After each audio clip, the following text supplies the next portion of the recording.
I am here with King Leaky, Leak Dog. You know, you can look me up on Instagram, iTunes. Really, you can Google me, King Leaky. I'm on all platforms, on everything. For sure. So, we'll start off with the first question. What do I want to start with? I'm gonna start with the original.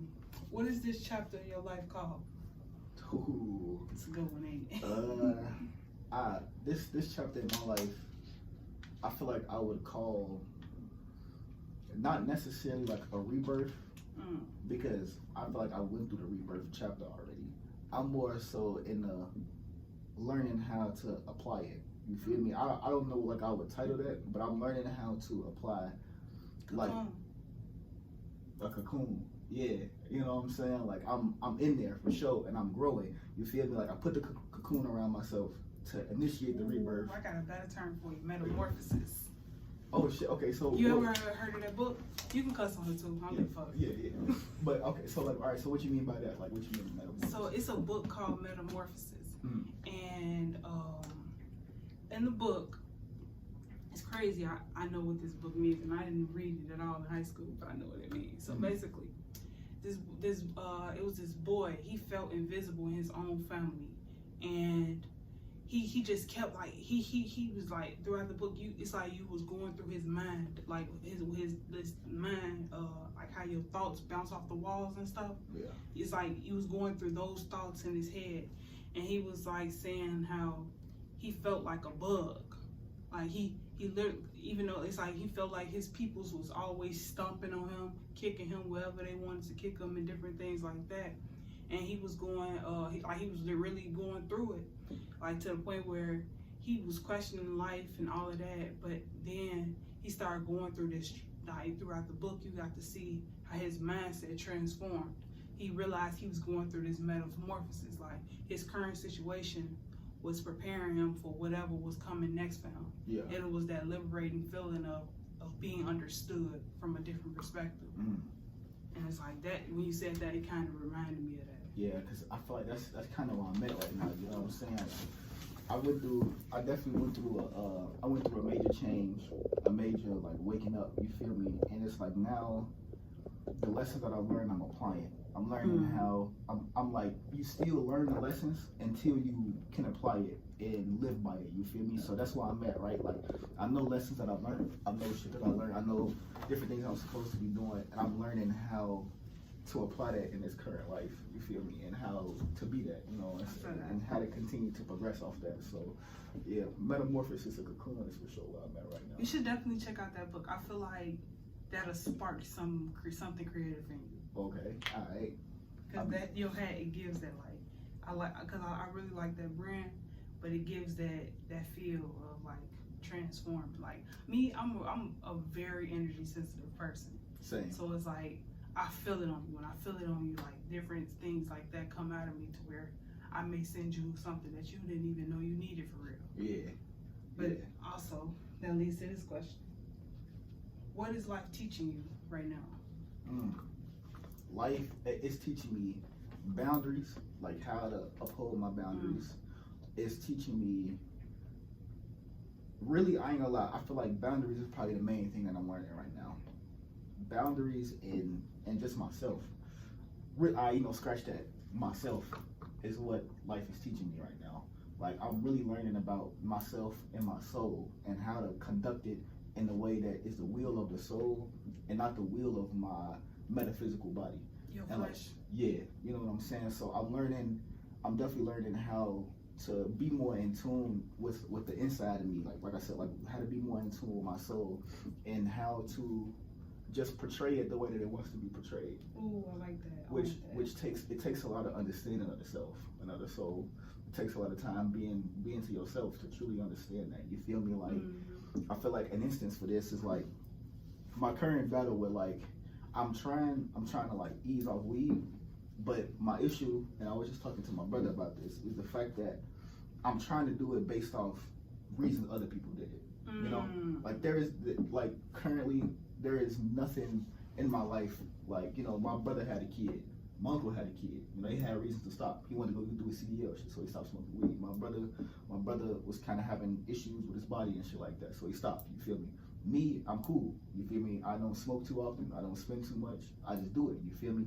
But like, when you compare yourself to other people's journeys and shit, you get lost. You get confused. Comparison is the thief of joy. Yeah. So it's like, I gotta realize that, like, bro, that's what I've been doing a lot. Like, that's why I take some time away from social media, so I can stop comparing. You feel me? Like, really figure out, like, okay, dude, if you want to stop smoking weed, figure out why it is that you want to stop. Well, figure out why you gonna keep doing it, or you know, if you want to keep doing it. So this is a good question. What does weed do for you? Honestly, I don't know. I really don't. Like, because, like, I mean, at the most, I would say it keep me from being, like, I guess, like, angry sometimes, I suppose. But not even then. Like, I mean, if something really fucking make me mad enough, I'm still gonna be mad while I get high.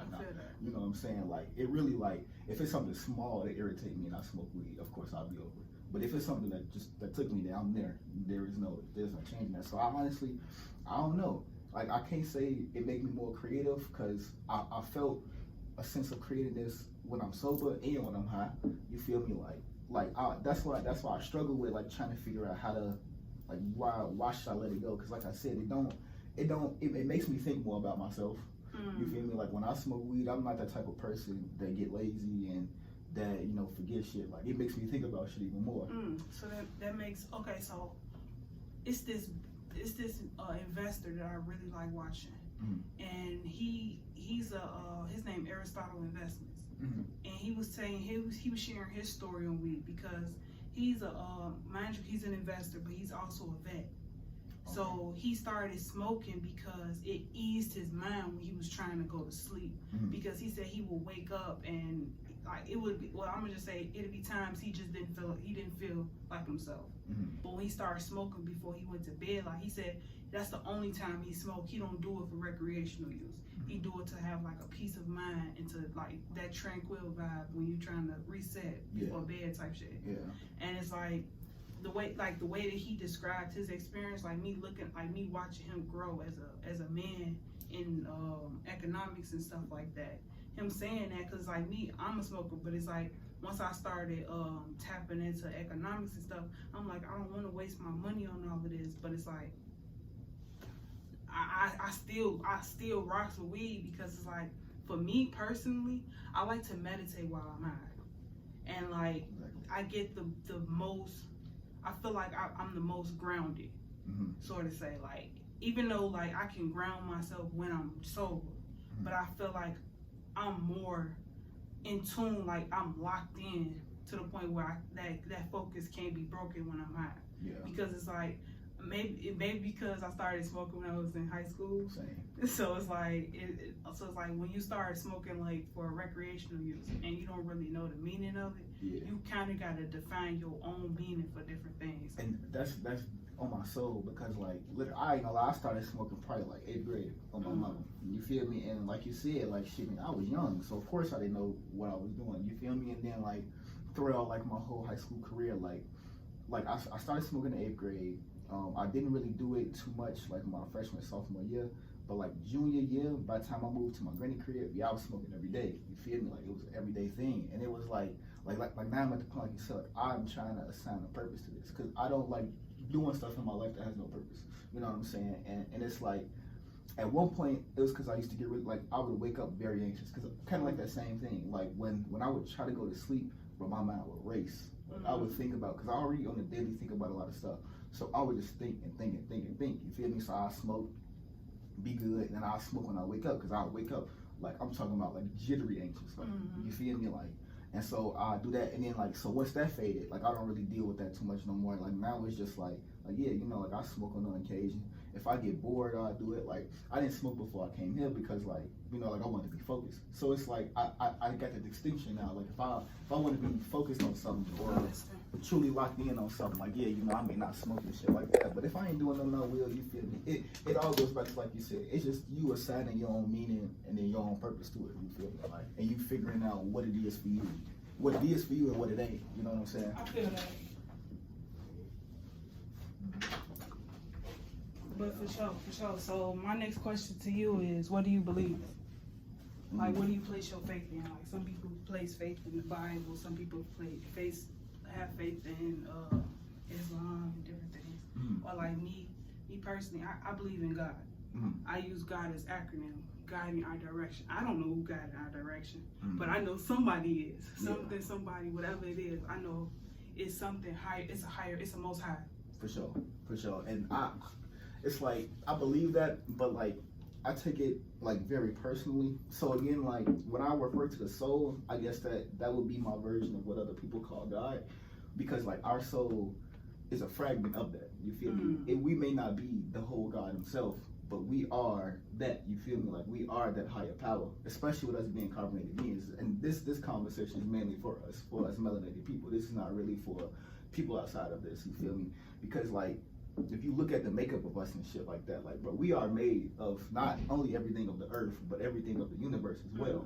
You feel me? Like, so whatever that higher power is that created that, my opinion is that we are that higher power that created all of this, just separated into multiple different versions of itself to know itself. Different personalities. Yeah, because you know the law of duality is that is the foundation of existence. Like before it was duality, it was just one. Everybody was the one. You feel me? The one wholeness, you know. But once duality happened, and you know you got good, bad, whatever. You feel me? This is how you recognize each other. You feel me? You can't know one without the other. You feel me? Like you need to see both sides in order to know yourself. In order to grow to be able to bring that, because like the whole thing about the universe is one song, and if everybody is singing a whole bunch of different tunes, they won't ever be on that one song. Exactly. I feel like the whole journey in this is for us to get back to that oneness. You feel me? For us to become like that harmonic voice again. You feel me? Like, especially like with the connection of the man and the woman. You feel me? Like that's our whole point. That's how you create life. You feel me? Like with the divine masculine energy and feminine energy, you know, meeting and creating a balance. It's not even about one being more than the other. It's a balance for real. Like we need each other just as much as, you know what I'm saying? You feel me? Like, and then it's like what would also awaken me to like different parts of life is the fact that, well, I'm gonna say the higher parts of life is the fact that we all have that masculine and feminine energy. Because like for me as a woman, like a lot of people's first impression of me is that I'm lesbian, because I live in my masculine energy. But it's like I didn't have neither one of my parents. I had to survive.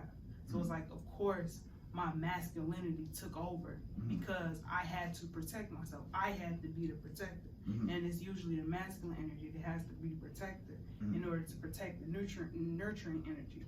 And it's like, and I feel like that's why a lot of women be stuck in that masculine energy, because they never had that sense of security. And it's like, and I don't like the fact that society twisted our minds on what a man is, what a woman is. Like, I feel like don't get me wrong, I ain't too big with that letter alphabet community, but I respect it because it brings conversations, like how you said, these conversations are for us. It brings conversations for us. Like, and I say the LGBT community does that for us because it challenged thoughts. Because like we be so stuck and stagnant in what other people told us is right and wrong that we lack the awareness of what we truly believe in our heart. And I feel like that's where a lot of people be stuck and stagnant at. Like when everybody trying to get on this universal song, can't nobody really get on it because we all stuck and stagnant trying to figure out why this person like this thing, like why they prefer this a man and a man over a woman and a man. And it's so crazy because like when it comes to sexuality, like I'm a big fan of Prince, and he kind of like listening to his music kind of helped me like understand this. Like sexuality is the purest form of the expression of the soul. Like it is like what you like sexually, like is literally who you is. You feel me? Like that is very so much who you is. And like what I believe in the soul is like everybody has free will. That is our God-given right. Free will to do as you please. You feel me? So although I may not really understand why a man would like a man, like you said, I respect it. You feel me? And then like going back to what you said, like a lot of us being confused. Like, because what I just recently learned is a new word called axiology, which is a mother science, which is the study of values, like cultural values. Okay, Interesting. and so it's called axiology. I gotta dig into that. I love words. So yeah, it's called axiology, and so it's a study of values. And so, like, with that being said, this current matriarchal society that we live in, the current matrix that we in, is ran by the Europeans. Mm-hmm. We all know that. We all are very aware of that. European axiology. And British. Yeah. Their axiology is subject object, with the object having the highest value, and that is proven in society. You feel me? Like it explains why when the Great Depression hit, a lot of white men killed themselves because they lost their jobs, they lost their object. You feel me? An object is more than just the physical; it's power, authority, control, which just explains why they do what they do. Now I say that to say. My bad. The Force theme song was just playing in my head when he said that. He said money, power, respect. It's so crazy because like that, it is like once I learned this, it is very prevalent. Like that is literally like the premise of the society, because it even boils down to the white man and white woman, which is why their relationship is what it is, because they both are fighting for power and control in their relationship. You feel me? Where and what happens to that is that our axiology as black, carbonated, Latinos, you feel me? Our axiology is in the relationship, and that is proven every day. You feel me? Like, okay, for instance, in a workplace, right? If you say you end up being here frustrated, fucking trying to speak to a white person and they don't speak back. You feel me? It's not how they think.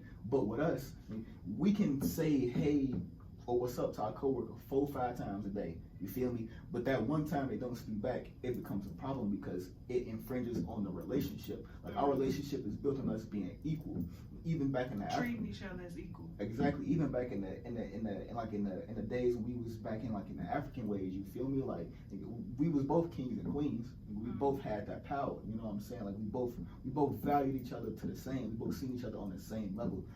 But that's not the axiology that we are being imposed on. It's the same reason why our kids go to school and struggle, because they are not being taught the core of what we truly believe. They're not being taught our true values. You feel and me? It's like, and that been my thing lately. The fact that we allowing other people to define how we lived on our day-to-day life. Yeah. Because like me, and it's actually a interview that I did before yours. His name EA Josh. I call him Josh. But we was talking about that. Because we had a whole bunch of conversations on the concept of world domination. I like how he summed it up. He basically said world domination is about, in simplest terms, it's about dominating the world inside yourself.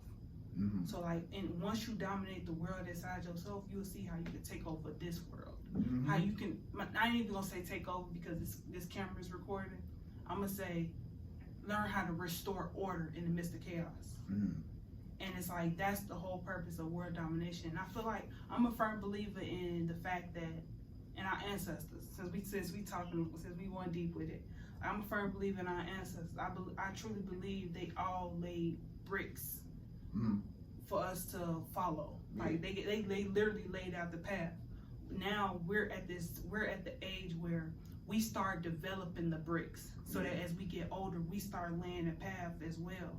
So that the next generation have that same opportunity that we had growing up.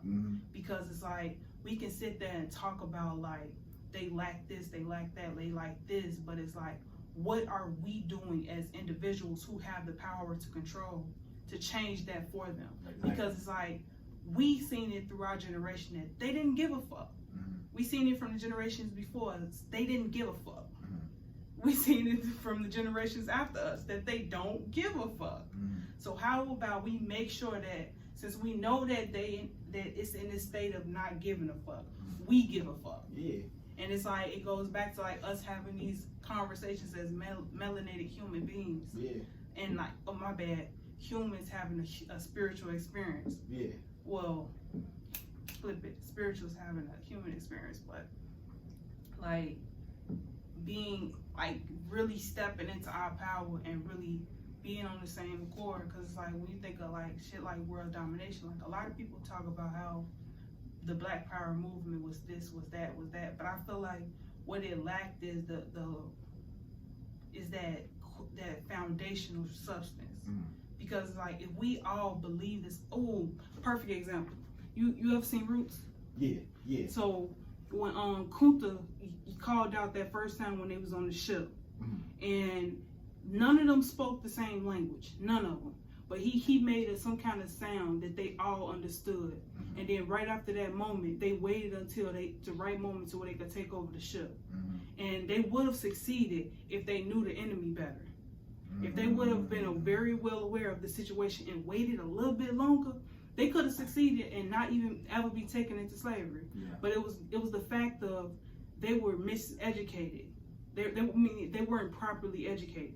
They knew exactly what to do and how to do it. They just didn't have that proper push to do it. And it's like, I feel like we're at that part. Like we already went through that stage of not having the proper push. Now we have the push. We have everything that, like my cousin said, we have everything that we need. We just don't have each other. And that's the biggest thing. That goes back down to axiology. It goes back down to the fact that we are not valuing what we are supposed to be valuing, which is each other. Like our relationship with each other is the most important thing. For sure. And that's why they try to infringe on that the most, because like the moment that we start treating each other with respect again, loving each other unconditionally, bro, this shit's over with. It's done. You feel me? Like, but that's what they try their hardest to do. Like that's what they doing with all this music. This music nowadays is really dangerous. It's really dangerous. Man. You feel me? Like, because is music spiritual? Very. It's frequencies, of course. Frequencies and vibration is literally like a part of why we exist. You feel me? And a part of what we exist on. That's why you gotta pay attention to what you put in your ears, because it's like whether you just listening to it for the beat or not, it's doing more than just listening to the beat. You know what I'm saying? Like you gotta be very aware of what you're listening to. I truly believe like whatever, like you listening to the beat, but what the beat is like the base that moves the water in your body. Exactly. And then the words becomes the water in your body. Because it's like, I'm a firm believer in the fact that you are what you eat. If you sit up there and feed yourself a whole, because like I'm a woman and I actually had to learn this through my menstrual cycle. Because you know how like it be a lot of women that eat a lot of unhealthy food, then when it's time for their period, they get them bad cramps, it hurts to get out of bed cramps. I used to have those to the point where every month I would literally bawl out in tears because my body felt like it was fighting itself. But I literally changed everything. I changed what I was listening to. I took my TV out of my room. I changed the way I eat, because like I noticed I was eating a lot of meat, like a lot of pork to be specific. Like and then once I started changing that, I realized how my body transformed. Like don't get me wrong, I'm not the healthiest person, but I'm more aware of my body in itself. Yeah, and it'll change your mind too. That's why I've adapted like the whole fasting thing. The longest I fast like with like nothing is 2 days in a row, and I've never felt any like that was like the clearest thoughts I ever had. You know what I'm saying? Like, because like you said, like what you put in your body is essentially what you get out. And I learned that like when our body, like when you don't put nothing in your body, them 48 hours I didn't put nothing in my body, I was really calm because my body was not working. It wasn't doing nothing to bring them down. It wasn't doing shit. Like it was just resting, relaxing, and restoring. You feel me? And so yeah, it's very important that like shit, not only we pay attention to what we're listening to, but like what we put in our body, what we watching, you know, like it's so many different tactics right now that they are using. So I mean, it ain't even just to keep us down. It's really to keep everybody down at this point. But like, man, I don't even think about everybody. I just really think about our people. You know what I'm saying? Like, but for sure, sue me. I'm rooting for everybody that's black. But like, it's like, man, like it's so important that like we get our own schoolings together, like all type of shit. But like, you can tell that the frequency is rising with the more people starting to do like the whole holistic healing and you know stuff like that, and getting back into the crystals and stuff. But like, it's still that battle, that split mind, because people. A lot of these people, you know, even that look like us, because you know they say a lot of skin folk ain't kin folk type shit, you know. So a lot of them is really brainwashed by this shit that's going on right now. You know what I mean? Like, and it really ain't much you can do until they see it themselves. Especially because like people don't understand that when it comes to us coming together, it's hard for us to come together because like I said, like we go off relationship, meaning that like if I am somebody who is trying to publicly speak for all of us and shit like that, right? I have to ensure that the way that I speak will make you feel as though I'm personally talking to you, because that is how we form our real relationships. You know, for instance, like in a church, right?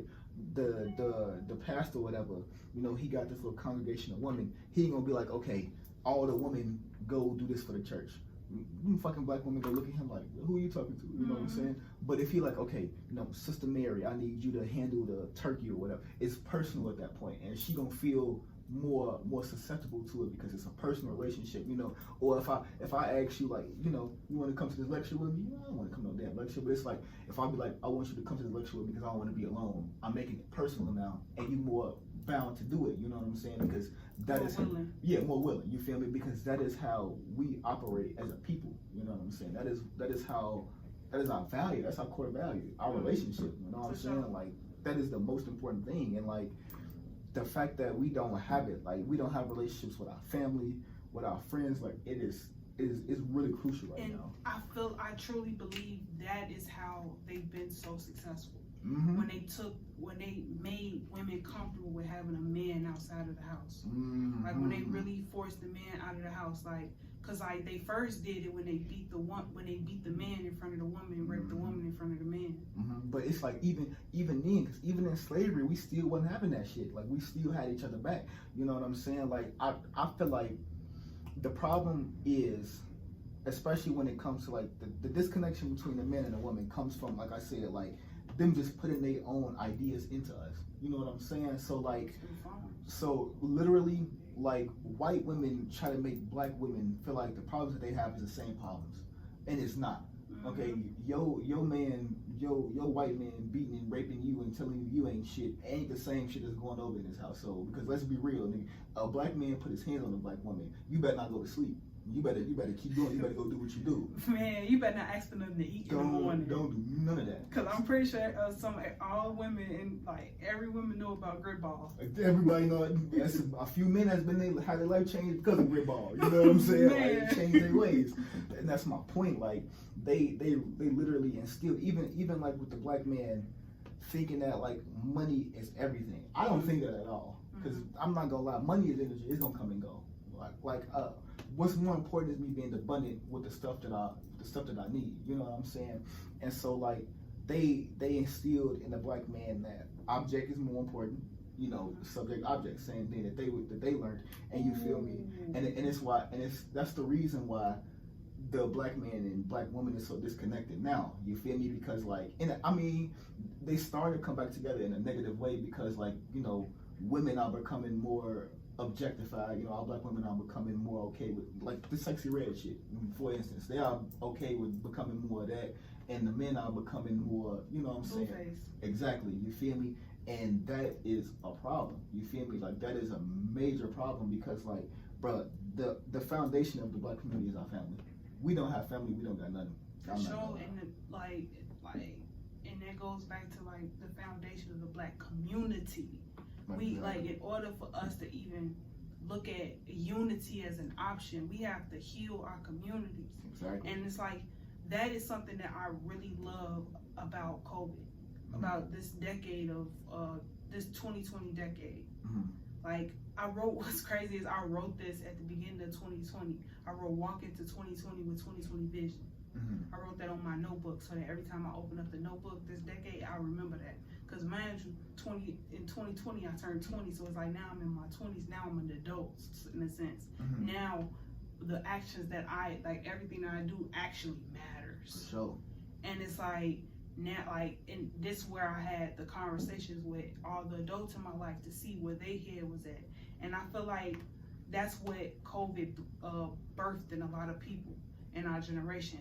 It birthed that healing, because it was a lot of people that still really was already on the path of healing, but it really just did like this. Like it really like was a punch in the face to like see who is you living with. Damn. Like, cause we went through this phase of just going for so long. Yeah. Then we had that hard pause, and we had to literally, like, that's why you had a lot of people that was getting divorces, like people that was getting married. You had people that was committing a lot of suicide, and I believe that that's the reason why a lot of people was passing away from COVID. Like, cause like when you look at the records and stuff, they literally said out their mouth. I heard it with J.B. Prieston and all of them.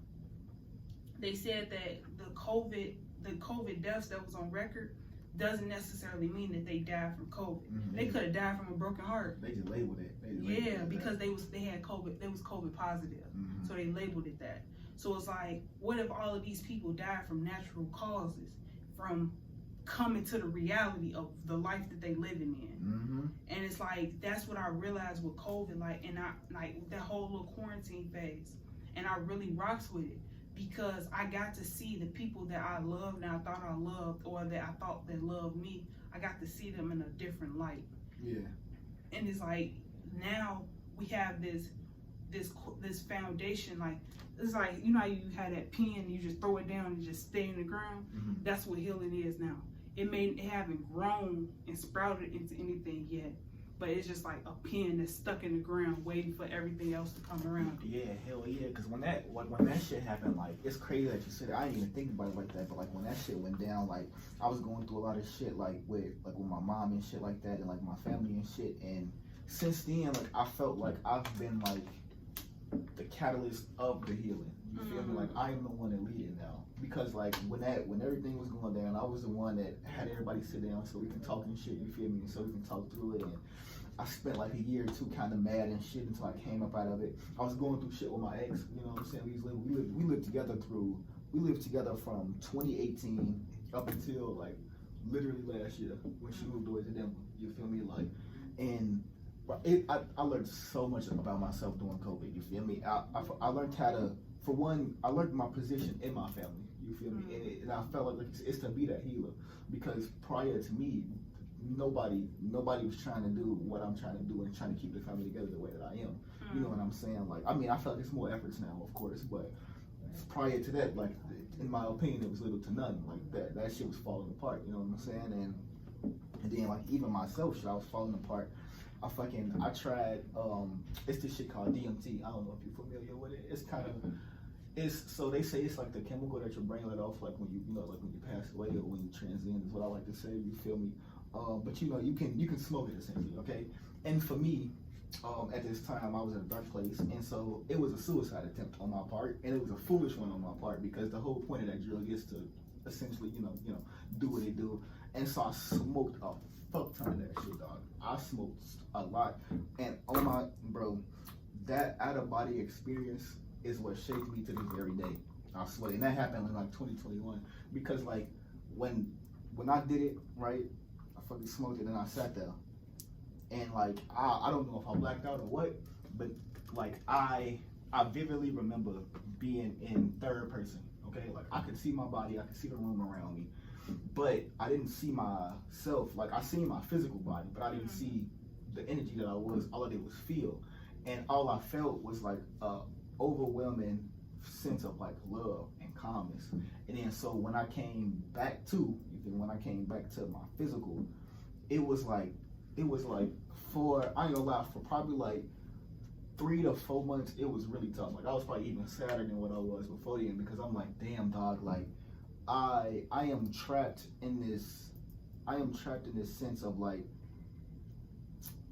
just like sadness, like that's all that's around us, you know, like depression, sadness, trauma, that's all we around. But to know that that's not what I truly am, it was like, how do I become what I am on the inside? And that's what started making me look on the inside and want to just dive more into myself. Oh, and that's the proper way to define shadow work. Yeah. You go through that dark night of the soul, and you become familiar with your shadow, and you figure, and you like, cause you know how like right here, you see my shadow right here. I can't turn around to see my shadow. Exactly. You literally have to go inside of yourself in order to see what's behind you. Exactly. What you like, all that baggage, like, and that's why I take heed to music. Like I live by music. For sure. Like right now, us talking about this, I think of the song Bag Lady. Like you carrying all those bags, some like you gonna wind up being late, or she said that the man, he gonna say, you taking up too much of my space with these bags, you gonna have to go. Yeah. And it's like, that's what all of that pain, trauma, negativity that you hold, that people be holding, it's literally in our bodies. Yeah. And it's like all that pain and stuff. That's the reason why your back be aching. That's the reason why your arms be aching. Like why you feel lazy sometimes. Like, well, you want to go be a jackrabbit to every person that you see. Yeah. Like you want to just go do all of these things like that don't even matter to in your heart for real. Yeah. You just want to please your flesh, and it's like you literally have to go inside of yourself, like go deep inside of that shadow and pull out all of those parts of yourself. And like I'm a firm believer in the fact that there's nothing good or bad. It's all relative, because it's like in order to appreciate heaven, you got to go through hell first. You got to go through that fire. You have to really suffer. Because it's like for us to even have this conversation how we having it, we had to go through a lot of shit to even get here, to understand like what we both mean in this conversation. Because it's like I'm pretty sure like a lot of people will watch this and they won't, and a lot of things that we saying will go over their head. But I guarantee they watch this now, right? And then they go back and watch it a year, their whole perspective will change. Yeah. And like, cause like I've noticed that I've done it like with like for instance with the channel, the whole reason why I call it the channel Assata's Corner. It's the story that really changed my life was Assata Israel. Like not Assata Israel, Assata Shakur, which is why I named myself Assata Israel. Assata Israel means she who struggles to find balance with God. Assata Shakur means she who struggles to be thankful.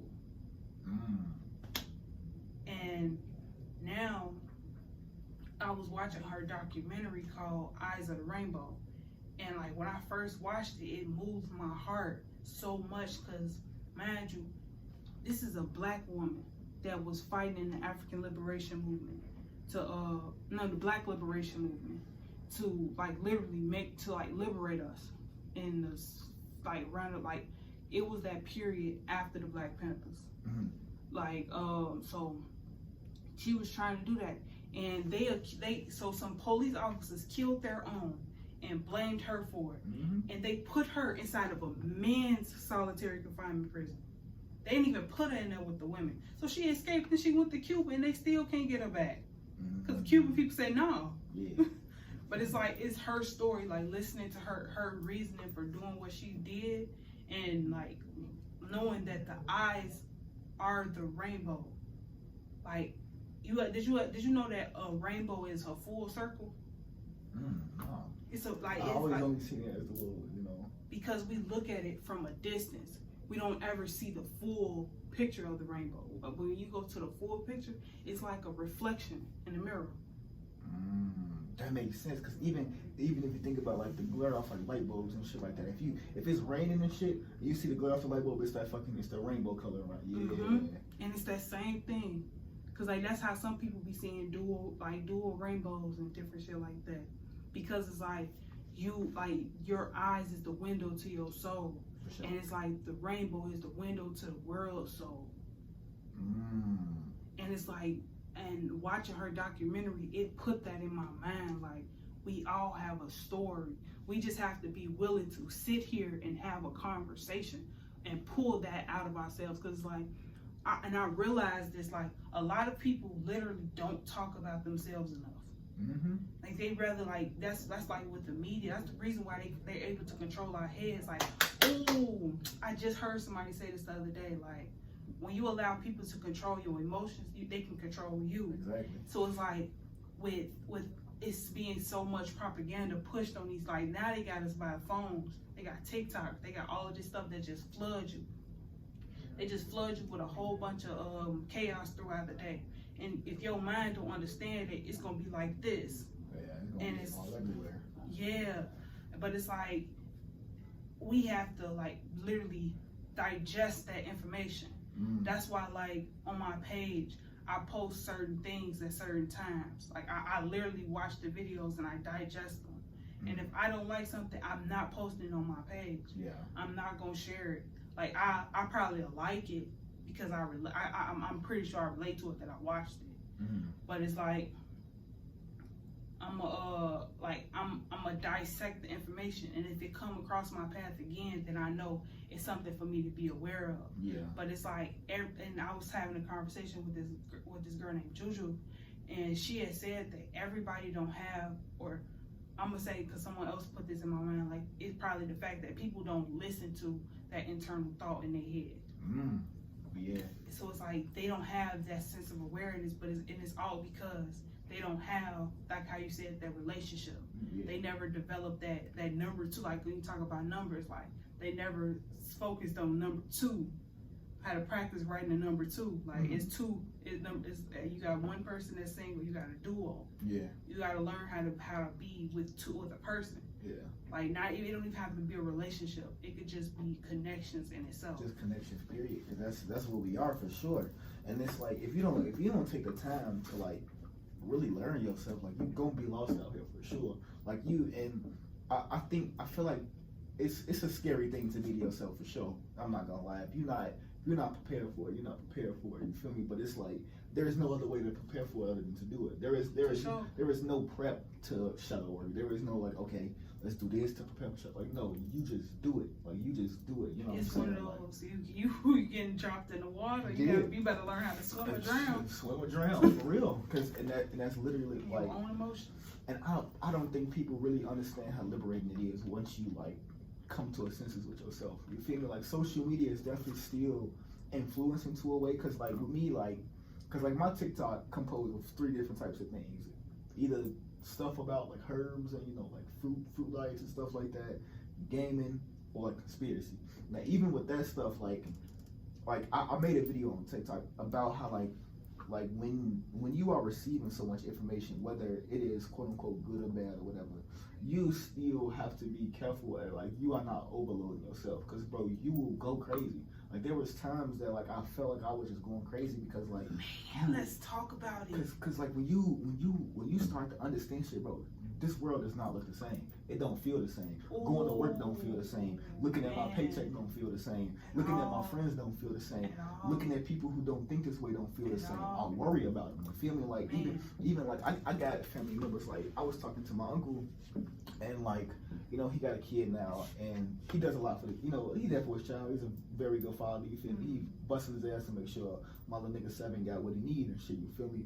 But I ask folks, I'm like, but outside of that, folk, like, what do you like? What do you want to do? Outside of trying to make money, and like, what do you like? What do you want to do? You feel me? And folks don't have an answer for that, and that worries me, because it's like, as much you of course you want to pour into your child, but you don't want to get to the point where they get grown and you don't know shit about yourself. You feel me? Like you know more about them.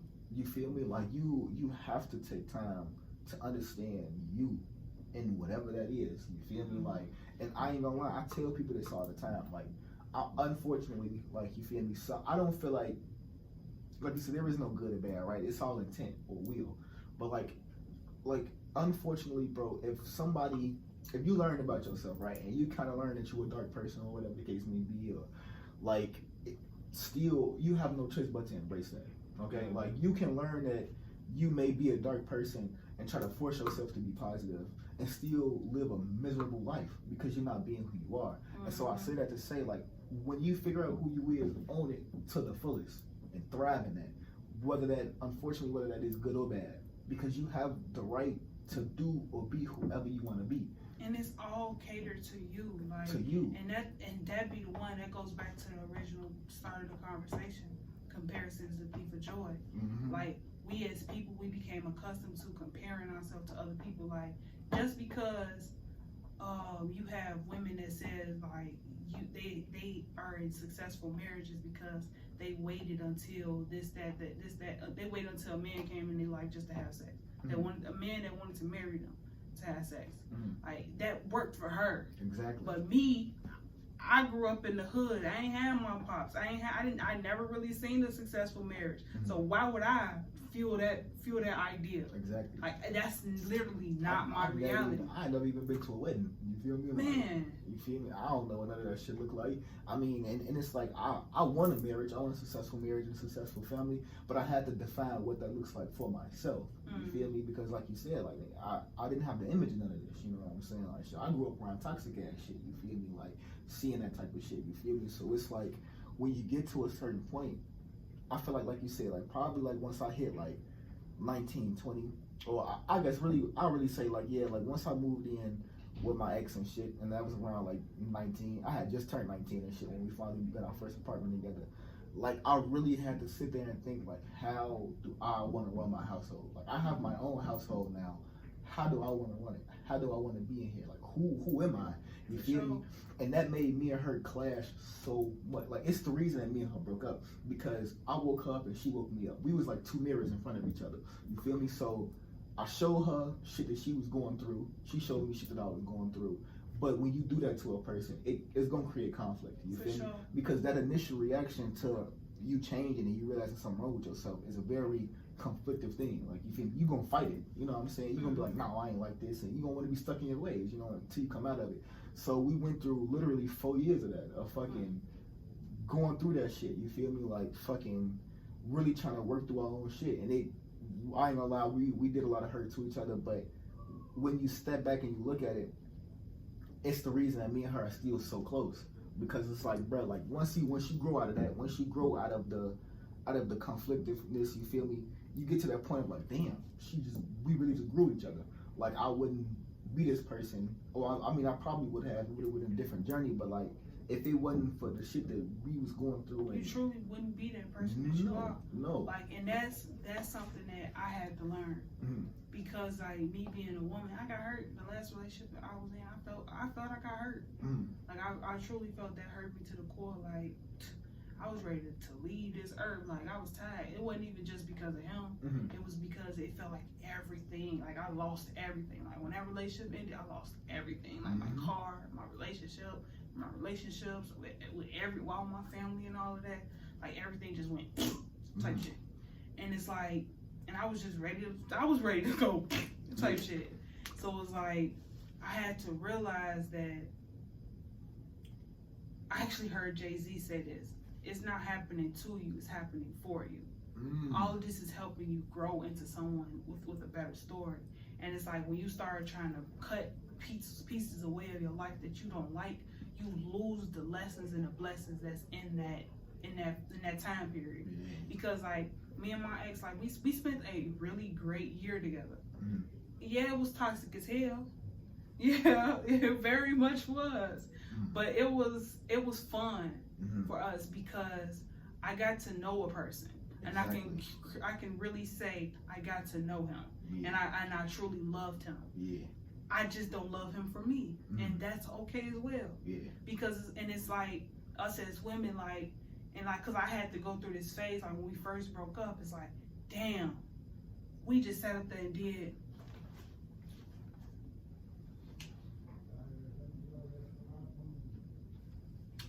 I love him for that. But we went through this phase of like, I went through this phase of like, what if I'm gonna go back and get this relationship, because he not gonna go through all of this healing. Like we both not gonna go through all of this healing and so another woman have him.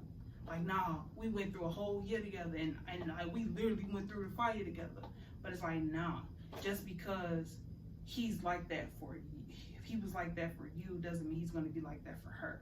Just because he's like that for her doesn't mean when you go back with him, he's going to be who you want him to be. He's going to still go. He may even fall back into old habits type shit. Like it had to really go through that phase of understanding like shit is not what you want it to be. Like nothing about this life is going to be what you want it to be. Some shit is legit just a lesson. Like shit, that's what I have to feel. Like I said, like I always say, like that last relationship, it taught me a lot about me, about what I want in a relationship, about how to be the person to get what I want in a relationship, and how to be the person to maintain that, because that is very important. Like once you figure out what you want and how to be the person to get it, you got to figure out how to maintain it. You got to figure out how to ensure that you are reimbursing the energy in a way that is going to keep it flowing. You feel me? For sure, and that goes back to money. Like, we learn how to earn money, but the key part about money that people often don't talk about is how to protect and grow your capital. That's literally the core value of money. Yeah. Like, that's what the banks do. They protect and grow their money with yours. Literally. Like, literally. With our money, literally. Like, and that's what I had to learn. Like, and that's why, like, I've learned that money, music, moods, all of that is all within itself. Cause like when I started learning Forex, that was the one for me. Like, a lot of people started talking about how Forex was a scam, this, that, and the third. No, the miseducation of what it is a scam. The actual act of trading is not. Because for one, you learn so much about yourself.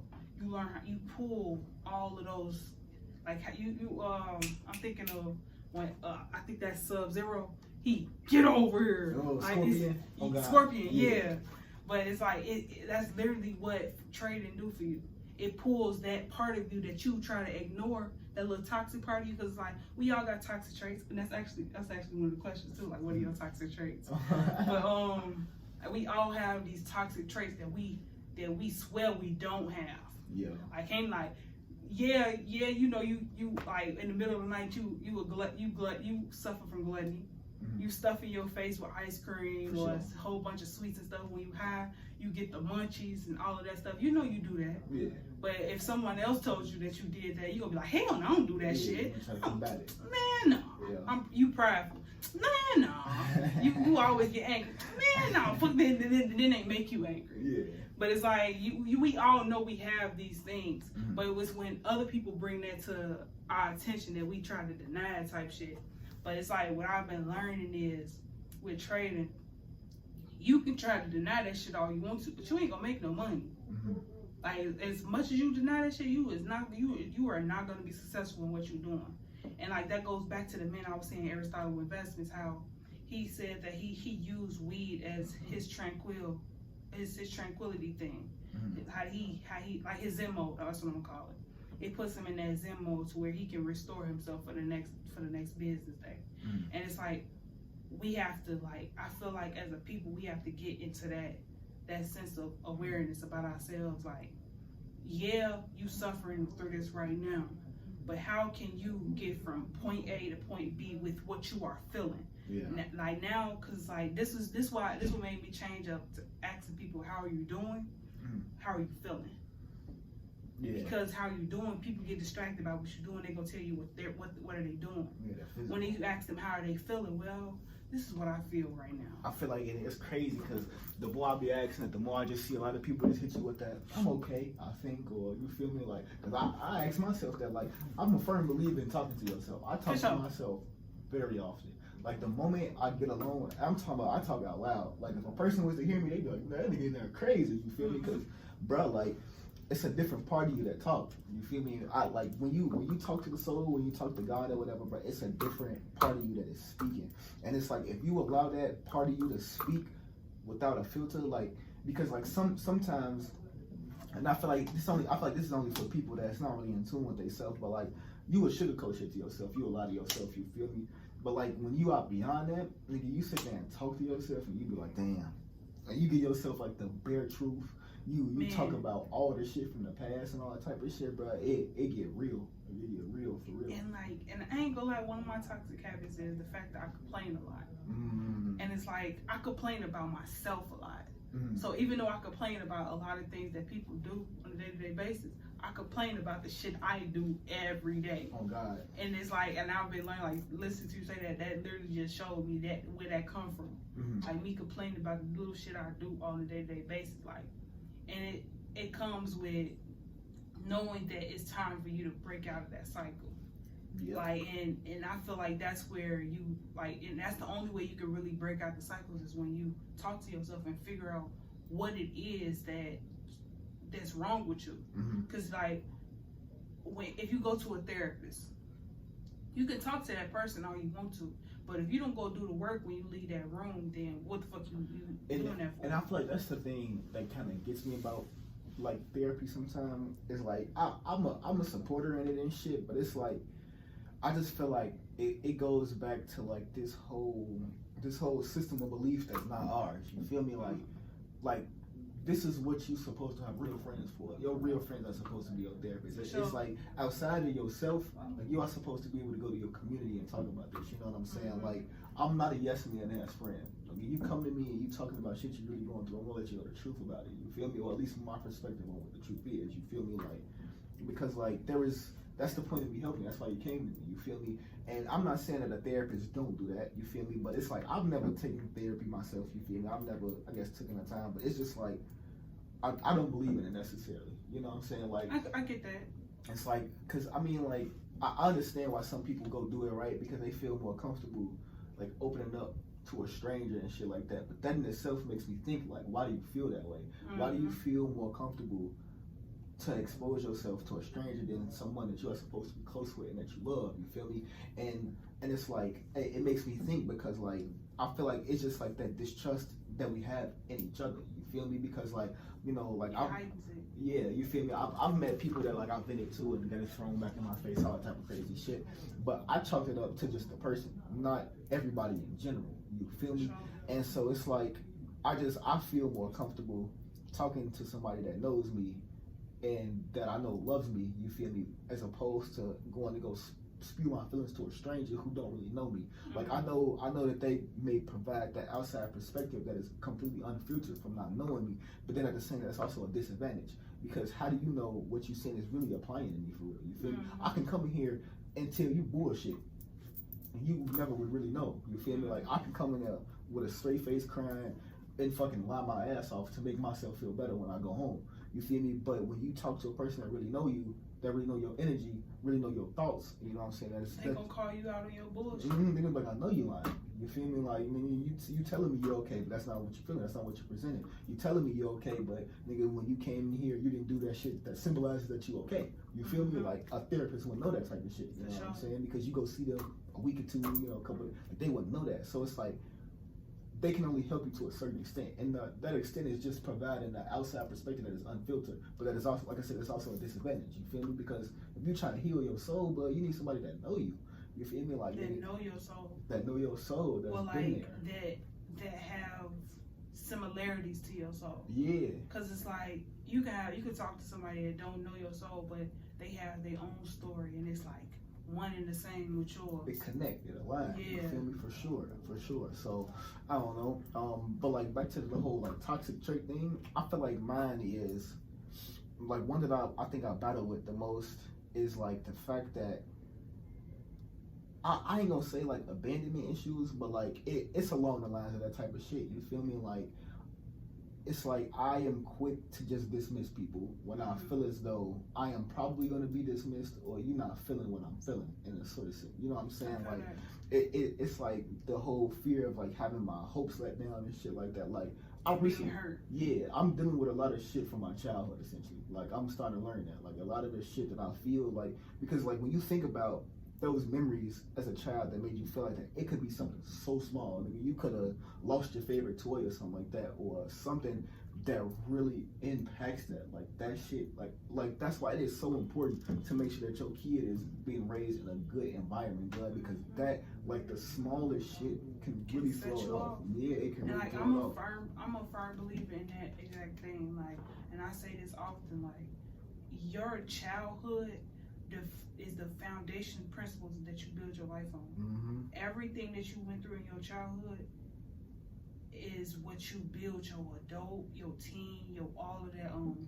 Because it's like that's where you learned your values. That's how you learn to see the world. So it's like if that part of you is hurting, then like Kevin Hart said, you're gonna be forever stuck in that same little hurt body, reacting to the world as that little hurt person, as that little hurt kid. And it's like, and I don't think people really understand that, like how deep that shit really go, because it's like, man, you really gotta come to like, you really gotta love that inner child. Like I journaled in my notebook and I wrote to that inner child in me, bro, because it's like that inner, like that, for one, like you said, like when you are a kid, you are you to the purest form.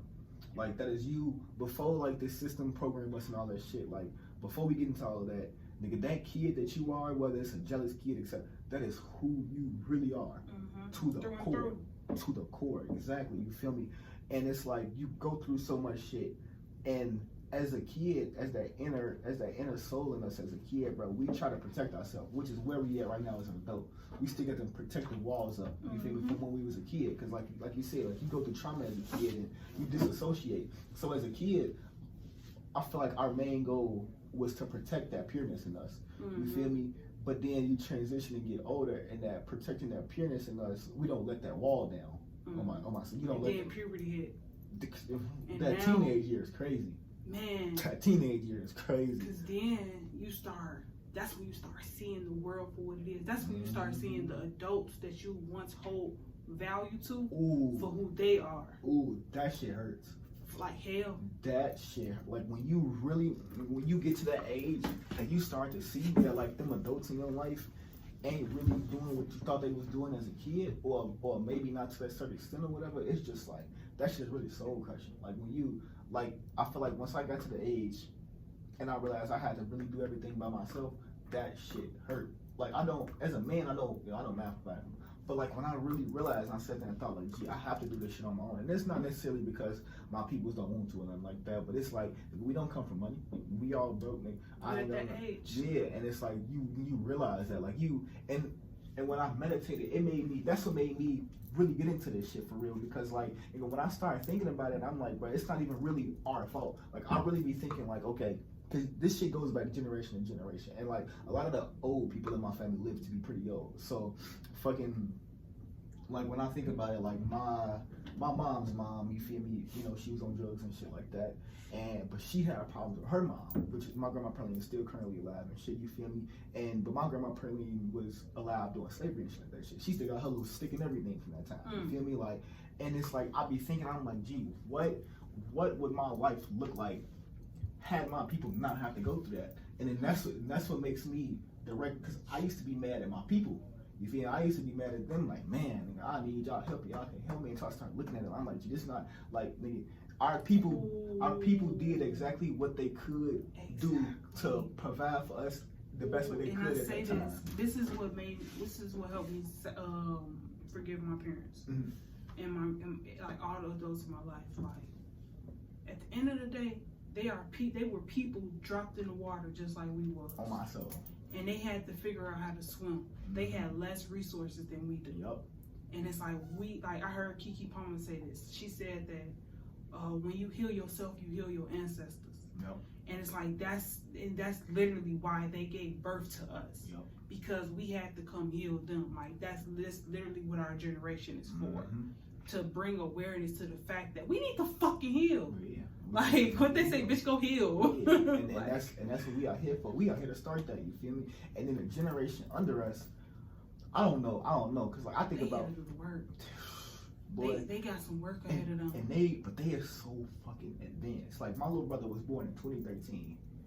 And I can have these type of conversations with that little nigga. And I'm talking about, I feel that. He like 11, and I'm talking about not just talk about it and he just like, yeah. No, I'm talking about like actual, that little nigga. And that motherfucker take your brain out of the fucking window, like, type shit. Them little niggas is advanced, and that's why I try so hard to, like, connect with the youth, you feel me? Like, nigga, especially like with my siblings, I'm the oldest out of all my siblings, both my mom and my dad, so I'm the oldest, and I'm only 24. I got some young ass siblings, you feel me, nigga? My second oldest sibling is, well, I got my stepbrother, he about to be 23 and shit. But after him, my little sister is only, I think she just turned 19. We are young as hell, you feel me? And so, like, I take it upon myself to ensure that we are close. So I talk to them all the time, you feel me? Like, I make sure that, like, because when I was going through everything with my peoples, I realized how it was affecting my siblings. You know what I'm saying? And it was like, because they were starting to realize shit too. They a little bit younger, but because I was waking them up, they were starting to see shit too. So they went through that period of, you know, dysfunction and being mad at my peoples, but now they back around. And I'm like, I am so glad that I was able to get y'all to do this before y'all got way older and shit, you know what I'm saying? Because when you get older, you start to get stuck in your ways, unfortunately, you know what I'm saying? But, like, that is, we need the youth. Because, I mean, nigga, the youth keep us they keep us honest. Yeah, and in the youth is the one out here going crazy right now. Like the youth is the ones out here that like not trying to hear shit. None of this government people, none of them got to say. That's our generation. Yeah, on my mama. Like that's literally our generation. Cause like when I sit and talk to 30-year-olds, yeah, they be looking like, cause like mind you, okay, I'm a person where I don't have my car right now because I don't see the value in me paying for decorations to put on the motherfucker. So it's like people look at me like, what you mean by that? I mean what the fuck I said. Yeah. Like what the fuck I'm finna pay? Like if I'm already in debt, what am I finna stay in debt to live above my means in a sense? Cause like in order to just have a simple car, I gotta live above a part that this world don't pay enough for. Yeah, I ain't gonna lie, nigga, having a car is a whole real, especially in the city, nigga, you gotta park, nigga, I'm not gonna lie, the city is not friendly on cars at all. Your car will break in about a year, like, did in the city, because, like, just simply, like, let's talk about the brakes. Let's talk about the fact that, nigga, every 2-3 feet, you gotta fucking stop, because there's a stop sign or a stoplight. You gotta do it, nigga. Or don't get it started on the potholes. The potholes, nigga. I ain't gonna lie, I had the city pay for one of my tires one time, nigga. When me and my girl was living together on my son, nigga, we had hit a pothole so bad, we got us a flat, nigga. Dude, the tow truck said, just take a picture of it and send it to the city, and they had to pay for that shit. You feel me? Like, I filed exempt on my taxes so the motherfuckers can stop taking my money. You feel me? And even then, I'm still not making shit. There is no reason, like, this whole shit, like, this is what frustrates me about this shit right now, because it's like, bruh, we are living in a life we don't have to live, and the thing that it just takes is for us to collectively be like, nah, I'm just done doing this. Nah, I'm not gonna go to work. Nah, I'm not gonna pay for this. You see what happened when we all started looting and shit. As much as people like talk down on that shit, and I'm not someone who really as so much as agree with like looting and shit like that, but it showed, I feel like people took away the main important part, is that nigga, when we all fucking go crazy like that, there is nothing they can do. There is nothing they can do. The only thing they can do is dig up the ground and try to put blockages in your way to keep you from doing what you're doing. Literally. But they can't do that to the sidewalks. They can't. And if you travel in packs, they literally cannot kill everybody. No, and if they do go about doing that, well, now we got a whole different problem on our hands. Not a whole world seeing what y'all doing, and that's America. Don't want the whole world. America been trying to paint this picture for so long. They've been trying to paint this picture for so long, bro, that this is like the paradise. Like, nah, nigga. Like, y'all just lie and manipulate what they call it trickology, you feel me, to keep everybody fucking ignorant to what's really going on. But nigga, y'all playing I'd rather go live in a third world country where I know these niggas might bomb me and do it, you feel me, whether than sitting here living in this fake shit where you make me think I'm free, but I'm really not free. Like, and we be talking about this building all the time, this building right here. A good 75% of this building is empty. Really? The building that we're in, a good 75% of this building is empty. That they're literally finna turn it. They finna start like, it's a hotel on the other side. That's the reason why the offices are empty. But it's like they're literally finna turn this to affordable housing. Like a lot of these buildings, they finna turn into affordable housing because it's not enough people working. Yeah, it's people working from home. So why not create more homes? But it's like also like, y'all have all of these abandoned buildings downtown, all of these abandoned floors, but y'all bringing all of these migrants. You have all of these homeless people. Make this shit livable. Oh my soul, and I ain't gonna lie, it's crazy that they bringing all them Venezuelans in here. Like, I don't mind it. You feel me? I don't care. But it's like, blood, you're not even taking care of the people that's here. You're not, and I feel like it's a different agenda behind it. I kind of heard like it was like on some like, you feel me, like on some sleeper cell type shit. I haven't heard all type of shit about these fucking Venezuelan people coming here. What's up? Okay, so our generation is like a huge ass generation. We don't want to fucking work. We don't. So they need somebody to work. And I ain't gonna lie, that's even outside of just like black people, because it's the same with white people. Like, and they know that. And that's why I said, like, right now, black and white, even though it matters, it's beyond that at this point, okay? Because it's been beyond that. It's been beyond that since even before they started the black and white thing. Because they started that for a reason. But like, nigga, they know damn well that if you don't pay the white people enough, they're not gonna work. Just same as, well, I ain't gonna lie, nigga, it's a whole lot of shit that y'all do that's make us not work, nigga. The pay, the way y'all treat us, nigga, we'll walk out on the job anything, nigga. You talk to me wrong that day, I'm done. up. Literally, and no call, no show the next day. Like, fuck you. I don't give a fuck, dude. But like, yeah, bro, like, and that's why I feel like they bring them in too, because they can pay their ass little to nothing to work, but for how long? Because I'm not gonna lie, nigga, them Mexicans and Venezuela, them Spanish people, nigga, there's only so much the niggas gonna take before they start getting on y'all ass about it. And then the thing that they didn't realize is these are a bunch of people that didn't grow up in technology. Mm-hmm. They didn't grow up in the world we grew up in. We have been a little bit more complacent in our approach. Mm-hmm. So if a motherfucker kills somebody, like for instance with the George Floyd, we all watched that man pass. We all watched that man get killed, Mm-hmm. get murdered. Mm-hmm. And it's like, we did nothing to them people about that. Like, no, we did not attack them. We just sat there. They did a whole bunch of protests and all that. I didn't even indulge in it. That shit frustrates me because it's, bro. Look, check this out. So, like, that's how we began handling those situations. We want to protest and all of that. Mm-hmm. But now you have all of these foreigners coming, and you think you're going to put them through that? Though all those people know is deadly force. Literally, look what country they coming from. Exactly. They literally had to use their bodies and make tools to survive. Yeah. Now you giving them access to all of these resources, they're gonna come fuck you up. But it's gonna bite you in your ass for sure.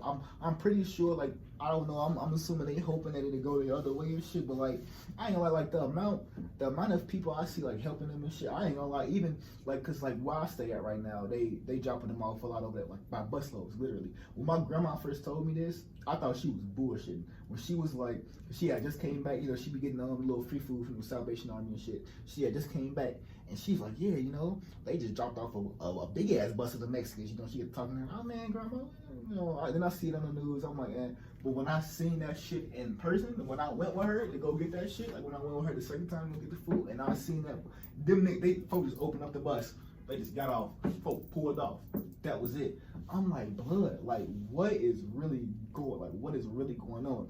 And so like up there where I stay at, they be all on the corners and shit, you feel me? And I ain't gonna lie, like one day, cause like sometimes I feel like I call this like when I get like a download from the ether, or when I feel like it's an ancestor speaking through me, like something told me like, nigga, I had went to the dispensary right there and bought some weed and shit. And like, you know, like I said, they all down the strip and shit. And I just shit, nigga, every last little like bit of dollar I had in my pocket, like out of my wallet, like physical cash, you know, most of the time we got money on our card. All the physical cash I got on, I gave to every one of them, nigga. I went down, gave everybody some bread, then I turned back around and, you know, did the same thing, so I didn't have no more money in my pocket. You feel me? But like, them people gonna remember that. It's a lot of black people doing that for them. Them people is going to remember that. You feel me? Like, nigga, they know how like these white folks treat them. You feel me? I'm pretty sure like that.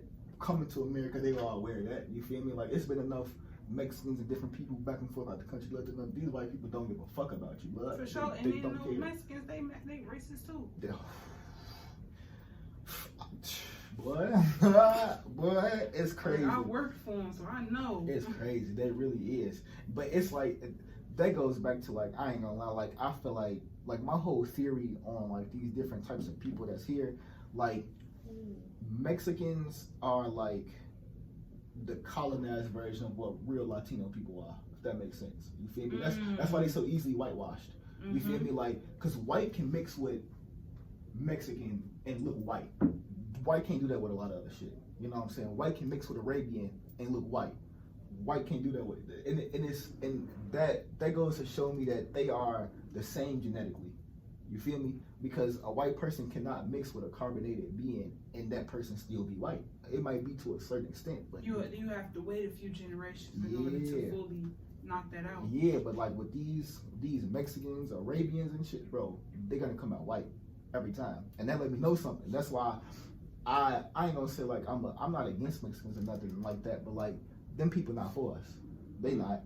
I seen that firsthand. Yeah, because when that shit be going down with us with the police and shit, like I ain't even had this one Mexican girl I was talking to one time. She was telling me how her pops don't like black people because, you know, he got robbed by a black person or whatever and all this type of shit. And I'm just like, blood, like it's crazy hearing that, but it's like shit. It kind of confirmed like what I felt. You know what I'm saying? Like, nigga, y'all y'all is not carbonated beings. You feel me? Like when you start getting to like the Dominicans and Puerto Ricans, the motherfuckers that look like us, it's a reason that they look like us because they is us. They may speak Spanish, but they is us. You feel me? Like it's this barbershop I went to on my soul. Boy, I thought I was in a black shop. I thought I was in a barbershop full of black dudes. That's why I went there because I googled it. I googled barbershops near me and I looked through the pictures because I'm like, nigga, I'm not gonna let anybody get my hair. I need a black dude to cut my hair. I look, I'm like, all right, full of black dudes. That nigga get to talking and cut that Spanish music on. I looked at him. He like, yeah, well, I'm Puerto Rican. You know, oh shit. You feel me? Like, cause it's like I'm half Panamanian. You feel me? And so when I learned about them, they look just like us and shit too. You feel me? But that shit blew my mind. That's what I told folks, bro, don't ever let them people tell you me and you are different. I understand that you got pride in your culture, which is nothing wrong with that. You feel me? There's nothing wrong with you having pride. Like, oh, I'm Puerto Rican, I'm not black. Cool, but don't let them tell you that we are different. We are the same people, blood. Like, you got your culture, stand tall on your culture. Don't let them take that Puerto Rican culture away from you, for sure. But we are the same people. We are the same people. When our backs against the wall, know that you my brother at the end of the day. You my sister at the end of the day. We are the same people because unfortunately, I don't feel like Mexicans are gonna feel like that. So I got a question for you. What's up? Is there a universal moral code, or do values vary from culture to culture? I would say it is different culture to culture because it goes back to the axiology. You feel me? Like I said, like the European subject object. You know, us black melanated, you know, Latinos. Ours is within a relationship. If you look at the Chinese, theirs is, or just let's say Asian in general. Theirs, like their axiology is in the group working in harmony, which is why they all able to flow in accordingly as one like that, because that's what they believe in. Native Americans believed in the 7 principles of, like, you know, like that's why they believe in the shit like with the animals and shit like that. You don't hurt animals because they felt like we are all the same, we are all one. They believe in that oneness. You know what I'm saying? So I definitely feel like that, like when it comes down to that, it's cultural differences. You feel me? Like we all believe in something different depending on our culture, for sure. But at the same time, it may be some universal laws, you know, but nah, I feel like it just boils down to the culture for real. It varies between the culture. I feel like our perspective on the moral codes, on the universal moral codes, vary from culture to culture. Yeah. Like how I say, what you are, what you eat. Yeah. Someone else may call it something different, because it's like that's where you have the law of attraction. People talk about the law of attraction, but it's the same thing. It's one and the same. Yeah. Or like what we say often is, you get out what you put in. It's one and the same. Yeah. So it's like, I feel like as like wherever we are, we all have that same one understanding, but how we understand or how we apply it to our own life is what varies. Yeah, through the culture and shit. Yeah, because shit, that just goes back to like earlier when we was talking about how like shit, like we are all that one higher being, just separated into multiple different versions of itself to understand itself. You feel me? Like, so it's like, yeah, like you said, we may all still hold those same universal morals, but it's just reflected and portrayed different amongst the values of the culture, you know? So.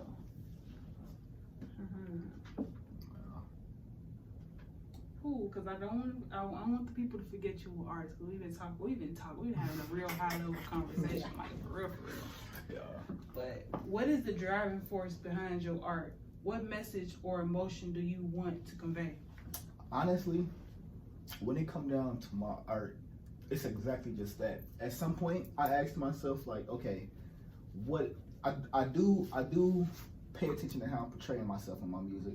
You know, I started off making drill music. I no longer do that. I stopped doing that within like a couple years into me making music. I stopped that shit immediately. It's not who I am. But my music is a complete expression of my soul, complete expression of me. Just like how you said, you may, you know, watch a video and then come back to it later. I can record a song today and it'd be fire to me, and I just like the words. And in a month or two, I'll go back and listen to that song. And it was almost as if I predicted the future for myself. And a lot of my music is like that. And so my music is my diary. I tell people, if you really want to know me for real, just listen to my music, because my music is authentic feelings, emotions, and experiences. It's the reason. It's the reason why I can make a song about a female I just met. I got this song called Film Bay Interlude. It's this girl from out here and shit. She's a director. She go by Film Bay. I met with this dude named Bill Crane. This white dude out here, didn't trust him at all. It's a white dude in a suit, and all he kept talking about was money. Didn't trust him at all. And I hope he sees this, because I don't answer none of his messages or nothing no more. Because I don't, like, I went in there telling you that, like, I'm passionate about music, and all you're talking about is money, and you're a white man in a suit. No, thank you. You feel me? Like, I'm done. That's all I need to know. But so when I met him, she was leaving her meeting and shit, you know, we exchanged words and shit. It wasn't nothing flirtatious. Even when we talked about it, it wasn't nothing flirtatious. But then I wrote Film Bay. I wrote Film Bay the same week I met her, because, like, I don't know, I liked her, you feel me? It was kind of cool or whatever. And just purely off my feelings, you feel me? I was able to create that piece of art, you know, just like, even though it's a bit fabricated, I ain't gonna say it's because that song is leading me in a way to shoot my shot, you know what I'm saying?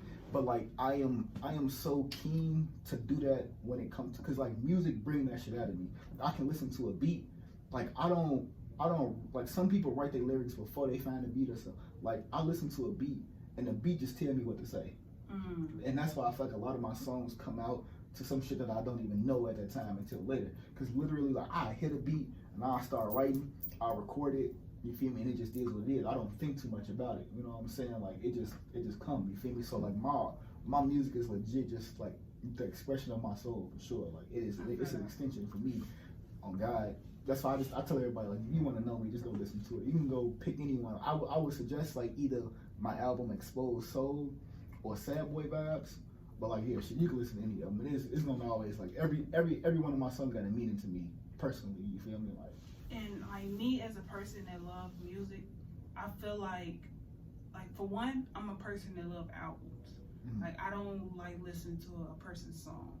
So it's like, if they got a song that's trending, I will literally wait. Like, I haven't listened to a Lola Brooke song because now she finna drop a project on the 10th. Now I want to listen to her project first. Then I go listen to her songs, because I want to see what makes you you. And it's like, the album, it gives you that. It don't even even if it don't tell your full story, it tells the reason why you made each one of these songs. Exactly.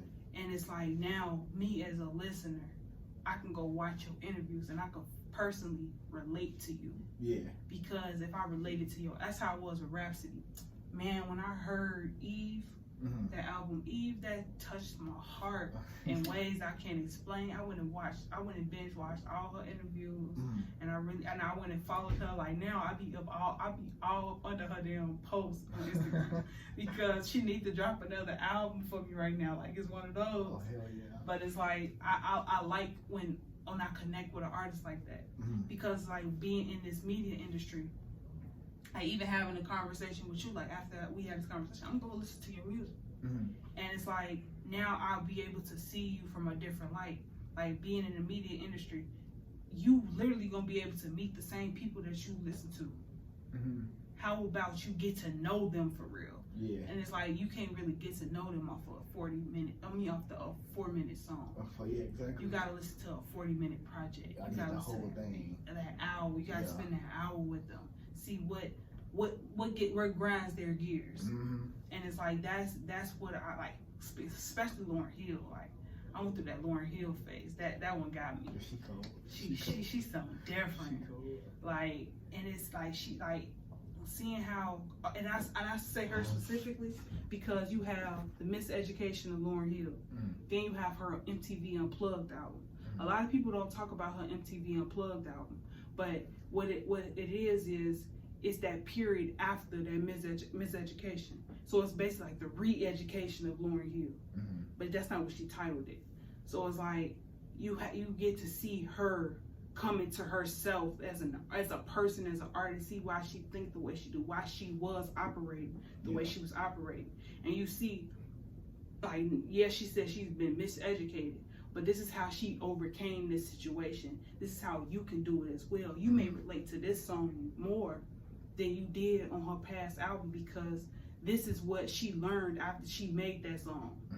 Like, after she done performed it and all of that thing, this is, now you go listen to Mystery of Iniquity. Okay. You gonna see why she said everything is everything, and all this stuff is killing her softly. Like, you get to pull that out the artist. So now, when you, like, if you ever get to meet them one day, you get to ask them those questions that's gonna have them like, oh my God, you know me. That's gonna hit them, Yeah, and it's like, we literally have that our generation, we have the opportunity to touch these artists like that, because we literally grew up in the era where music, movies, TV lived, thrived, and died. Because now it became everybody doing their own thing now. I ain't never thought about it on my soul. Like, we definitely came up in the era of DVDs busting. We watched it go from DVDs and shit to like fucking the little streaming shit, and damn, like now, like, cause podcasts. Literally when we was growing up, like going to the movie theater was a thing for sure. That shit faded out. Like that shit faded out the more Netflix and shit started to come. And then free movie websites. Shout out to the free movie website. Oh god. Like, that shit, I ain't even think about it like that. It's crazy because like music always been in my life, but like growing up, I didn't like rap music. Like growing up, I used to listen to shit like just a bunch of rock music and just love music. And this is what showed me the truth about frequencies, because when Chief Keef came out is when I started listening to rap music. Now mind you, me going from listening to, that's interesting. It's like me going from listening to The Script, fucking Train and 30 Seconds to Mars, Linkin Park, to hearing that first Chief Keef song and getting hooked to all that shit immediately.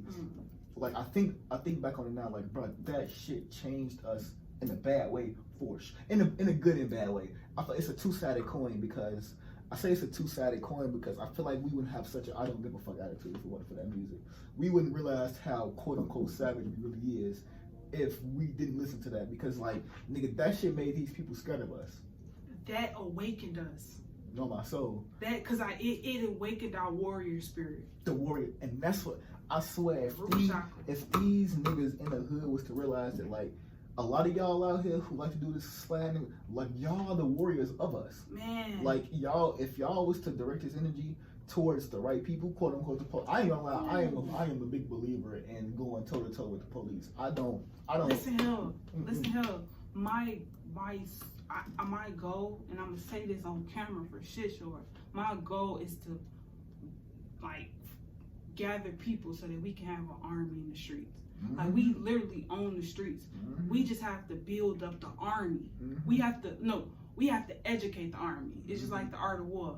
You gotta the enemy. We have to know the enemy and ourselves, so that we can fear not 1,000 battles. Oh God. We can walk with pride. Like it was. Oh, let me tell you about this. I gotta tell you this theory. If you don't understand this, we have. Okay, so I had this theory. You heard of the art of war, right? Yeah. Okay, bet. So it's the thought of. If you know neither the enemy nor yourself, you will succumb to every battle. So I think of that like Marcus Garvey. You know his story? So hell yeah. I really love the fact that everything that we strive to do now, he did already. But what he lacked was knowledge of self and the enemy. Because like he knew what needed to be done. He had that in him. But his knowledge of self lacked, where he became a poison to himself and the people around him. He started beating them because they didn't believe what he wanted them to believe. And it was the fact that he didn't even believe in what he believed strong enough. He knew that it was the right thing to do, but he didn't know the enemy enough to believe in himself. So it was like, that's where he lost everything. Everything was lost during that period. That's where that's when the Great Depression and all of that stuff happened. But then you have the second part where they say, thou who knows the enemy, thou who knows themselves but not the enemy, for every win you will suffer a loss. That's where you have Martin Luther King. I feel something different about that, man, because like, yeah. Let me tell you, because I'm pretty sure I'm gonna touch exactly what you're saying. Like, what happened was he had the right ideology, he had the right theories to like grow, like to take us to what we need to do. He had the top tier knowledge of self and all of that. And charisma as well. And charisma as well. But he didn't know the enemy.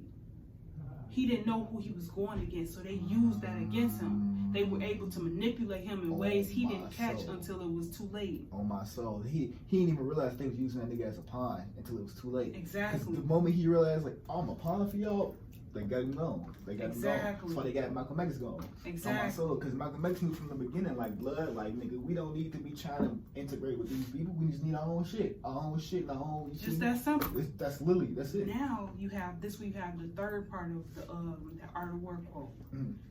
Thou who knows the enemy and themselves shall not fear 1,000 battles. Mm-hmm. That's what you have with Barack Obama. Mm-hmm. He never told us. Like that's what I don't like when people say I don't like Barack Obama. He wasn't this, he wasn't that. That man said yes, we can. Yes, we can. He did not say I'm finna come free all you niggas. He didn't say that. He didn't say I'm finna come free the black people. He didn't say he finna come get black people out the hood and change their life. He never said that. He said yes, we can. Because we have to come together first in order to know that yes, we can. We can do anything we set our mind to, but we have to know that we can. He just gave us that symbolism as a reminder that this is possible for us, that we can accomplish this thing. And he showed us, like, not only did he conquer himself, we literally see that in his family structure. Mm-hmm. Yeah, he may not have been the best parent. He had to be the leader of an army, of a world that he didn't like. Mm-hmm. So it's like so I'm pretty sure that took a toll on his family. So it's like, and he showed us that. He wrote as soon as he got out of there, he wrote a book about it. Him and his wife wrote a book about it. Mm-hmm. So it's like, and they literally showed us them in raw form. And then him that knows the enemy and himself, he learned the enemy. He learned how to play the enemy's game in order to get to their highest level of respect. You gotta learn how to play this game in order to really get at these people for sure. Yeah, it's, man, like, and I feel like that's really important. You feel me? But like, it's essential that, like, yeah, we gotta learn ourselves, because like you said, like, we got the warrior spirit, but we still warring with each other. So that's the first step, right? We cease fire amongst each other, come together. But then it's also important that, like, gee, we gotta. I'm not really into politics and shit like that, but some of us gotta be. Like, cause we gotta play the game that they gotta set up. It's the only way to fucking get them. You know what I'm saying? Oh, I'm gonna challenge you. You ever heard of Dr. Clyde Anderson? Mm-hmm. Check out his Breakfast Club interview. Mm-hmm. He gave this theory of a 5-story building, because he's the one who put it in my head, the fact that during Martin Luther King era, we lost, like, our people lost everything in a sense, because we, like, that integration, it separated everything. He said that the five things you need to for a successful community: you need to have group economics, money rules everything. We know that, but also having the resources that money can bring conquers everything. Like having access to this school. We can come here broke all we want to. They have bus cars to help us. They have a whole job wall to help us get a job. They have equipment that we can rent out to try to help us get what we need to get. That's wealth in itself. It's not monetary, but it's wealth. Yeah.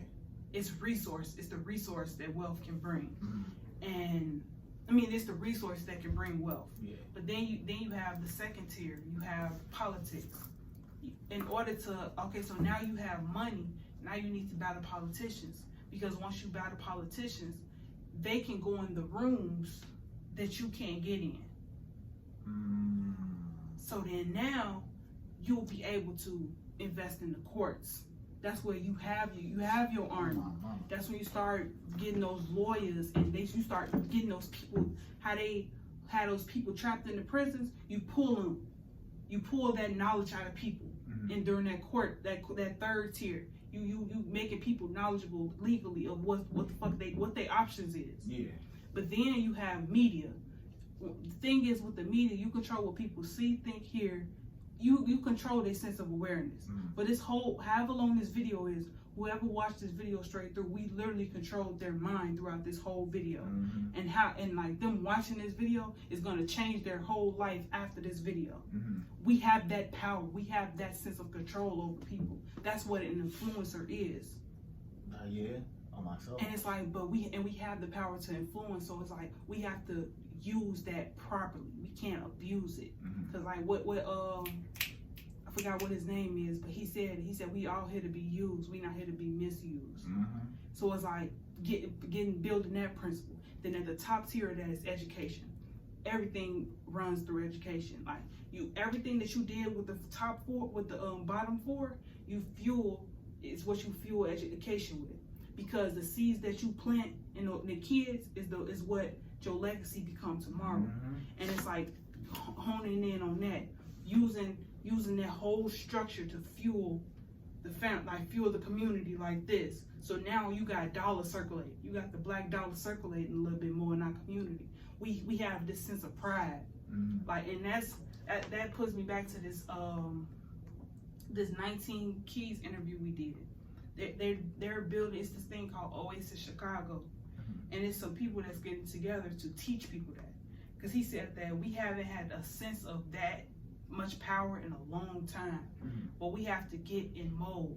We have to lock in to the fact that we have everything we need. We just need each other. And it's like it be that little small thing could take us so far. But we gotta be willing to see it that way. I'll be so at conflict sometimes when it comes to like a lot of our like our black motivational speakers nowadays, because like I look at it like this. This is a very grim way to look at it, right? When it comes to black people having a platform, especially in this day, really all back, it goes way back, you feel me? Whenever a black person had a black platform that did good for the community, they was killed. Every time.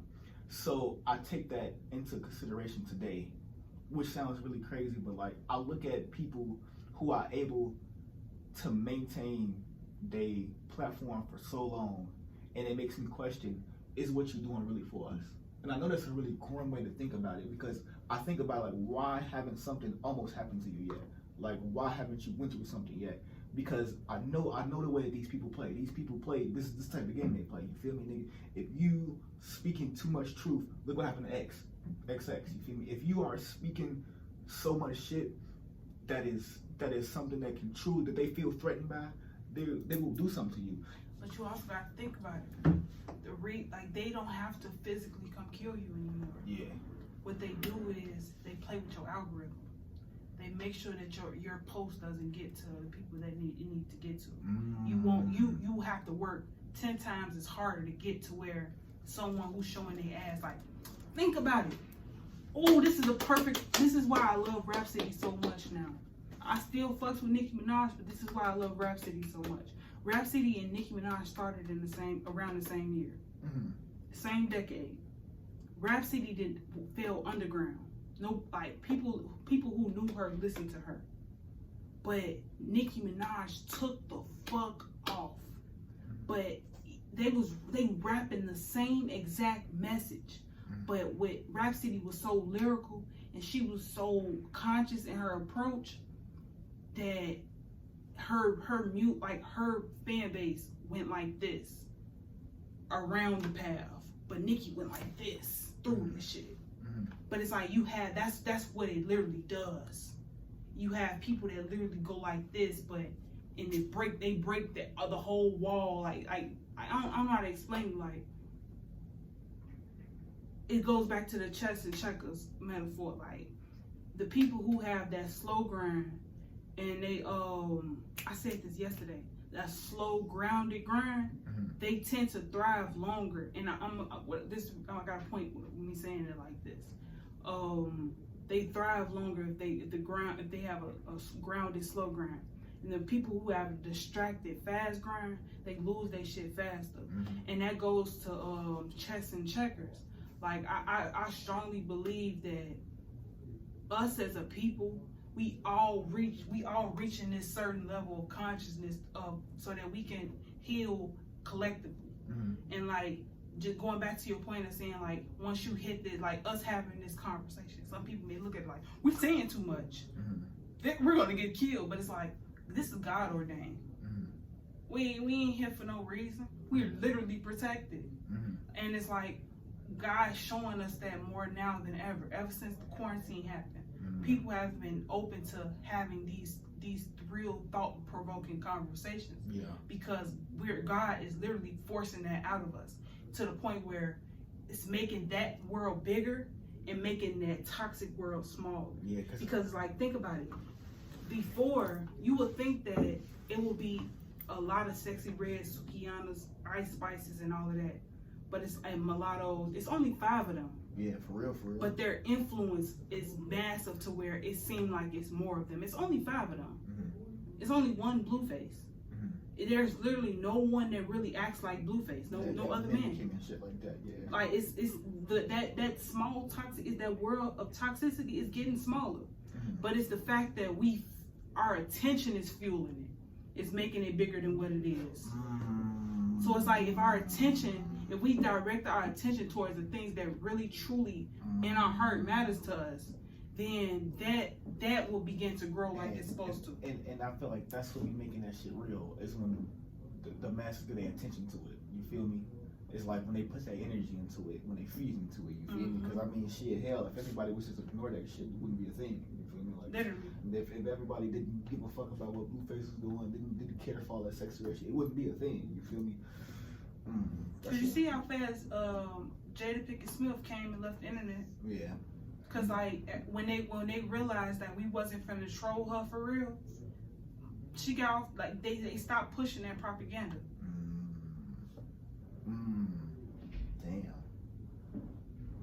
Damn. And it be moments like that, like you really gotta pay attention to the algorithm, cause it literally reacts off of what we feed it. Like everything about your social media reacts to what you feed it. So if you following all of these sexual pages, all of these ratchet ass pages, all this toxicity, if you following all that toxicity, then that's what's gonna be in your life. That's what's gonna come down your timeline. But if you unfollow all of that and you start following a whole bunch of inspirational pages that teach you how to make money, that teach you money hacks and stuff like that, it's like quotes and different stuff like that, your whole environment will change. It literally goes back to the whole free will thing. Like you at this point in life, you have the will to choose whether or not you want to be blind or not. On my mama, you can choose whether or not you want to lift that veil up or not, or whether you want to just keep it down and continue to live that life. I never thought about it like that, but damn. Thought provoking. Yeah. That's why I've used the word interesting. Yeah. That's my favorite word now. Cause damn, dog. I don't know, man. It's a crazy time we're living in for sure. It's a changing time though. I feel like all of this stuff is coming down. You know what I'm saying? Like all of the shit that they got in place, bro. Like you said, is what I say is that their magic is wearing off. For sure. They magic is wearing off. And when I do say they, this is probably like a crazy way to say it. I am referring to Jewish people because Okay, thank you. Because Jewish people are the ones that's running the show. Yes, they literally are the media marketers.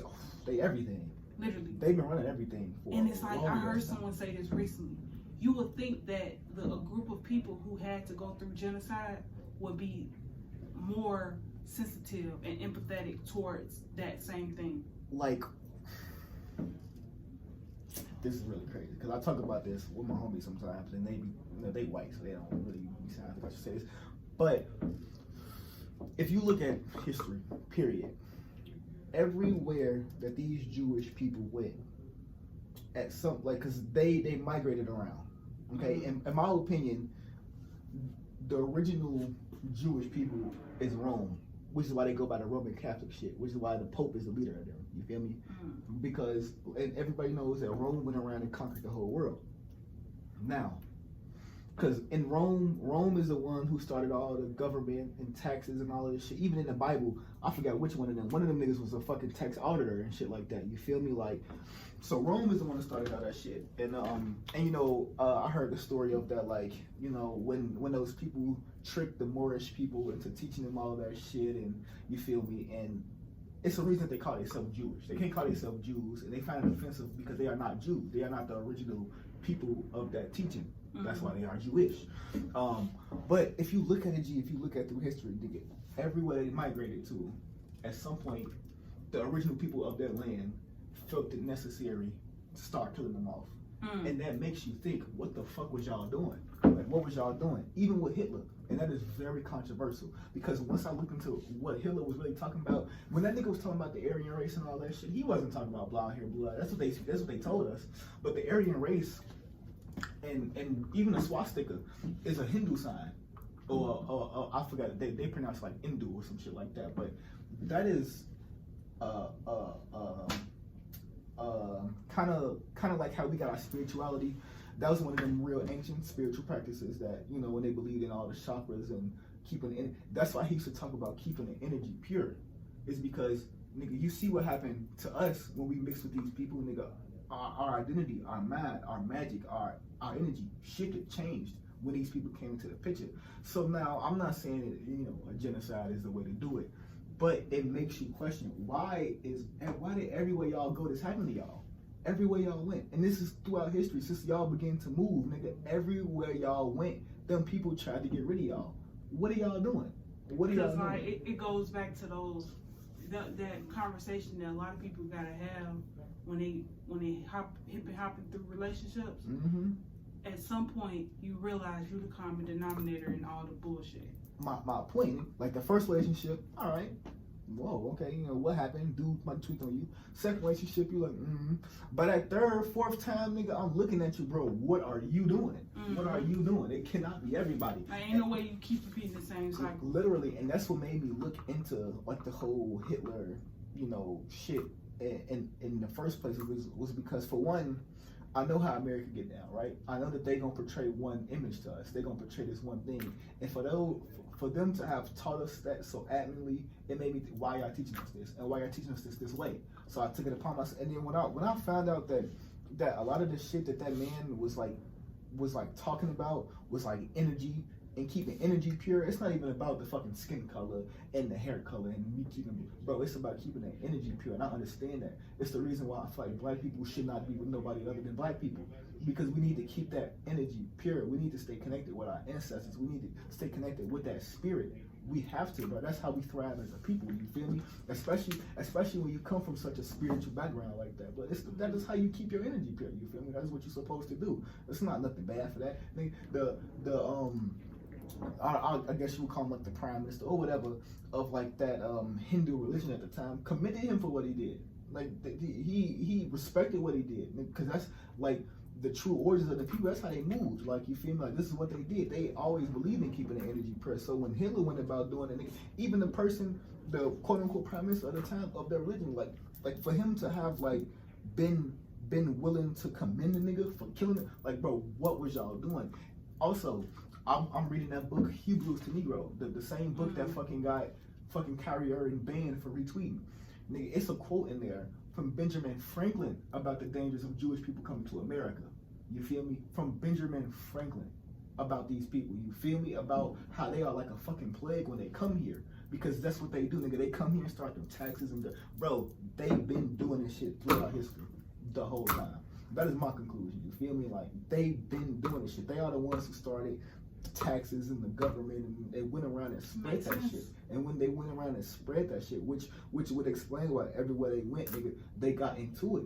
They got into it with everybody everywhere they went for a reason, blood. Because y'all coming in here and y'all changing shit, forcing y'all way upon people. You feel me? Like, nigga, the Jewish way is the way that like a lot of that European ideology come from. In a Jewish prayer, in their prayer, they pray and say, "I'm not a slave. I'm not a woman." It's in their prayer. I just learned that from that lecture that I sent you from Dr. Nichols on my soul. Niggas, that's literally in their prayer. To pray to they are not a slave and they are not a woman. That is enough for me. Coming from the culture that I come from, this uncle right here, nigga, the woman is everything. The black woman is my God. If my God was a physical person, it is the black woman, nigga. That's where I came from. That's where I came from. And then without my mama having me, nigga, my kids wouldn't exist, nigga. You feel me? Without my grandma having my mama, nigga, we wouldn't exist. Without my mama having her, we wouldn't exist, nigga. You know what really got me? What? The fact that, okay, right now I'm carrying eggs, right? Mm-hmm. I'm carrying the eggs of the future child I will have. Mm-hmm. That egg is full of eggs. That egg is full of eggs. That egg is so it's like. And that's that same thing with the generations before me. my great-great-great-great-great-grandma carried me. Because we are the infinite universe. Literally. We are And the they universe. say, you ever heard of Dr. Malachi York? Mm-hmm. Ooh, I gotta put you on him. Mm-hmm.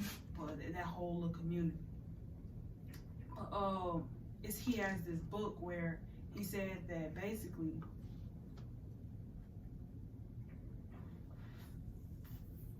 we got to come back and talk about that one. We have to come back and talk about that. I ain't even finished. I'm gonna go to this question that I had right now. I'm gonna leave that one right a second because that's a lot to unpack. Oh, yeah. It's a lot. And I want to send you the book as well. Oh hell yeah, okay. But how do you find inspiration in everyday life in the world around you? So how do you find inspiration every day in the world around you? I go strictly based off like I said, just I let my soul guide me for real. You know what I'm saying? I make sure that whatever I'm doing is aligned with my values and what I believe. Like I don't like acting outside of what I feel. You know what I mean? Like which is why it's extremely hard for me to go to work half the time. I don't mind working for my money. Like if I had a car and was doing Lyft and shit like that, it'd be probably a lot better for me. You know what I'm saying? I'm my own boss and I can do what I want. But like it's like why am I don't like feeling like somebody else has an obligation over my life. And that's what jobs make you feel like. Even when I worked at like the last job I worked at before here, when I was working at a bar, this one time, fucking me and my little brother, because my little brother worked with me at the bar and shit too. We had called off just to go play basketball that game. That was it, nigga. And I ain't gonna lie, nigga, we could have still went to work, like, cause we ain't started working till like 5, 6 o'clock, nigga. We played ball early as hell. Still, nigga, we just wanted to have that day off. After we got done playing basketball, we wanted to chill. As you should. You feel me? Nigga, we get to work. And fucking, one of my managers told my other manager that we went and played basketball shit. We was talking to him about it and shit. So he comes up to me and my little brother like, oh, so you guys call off to play basketball, huh?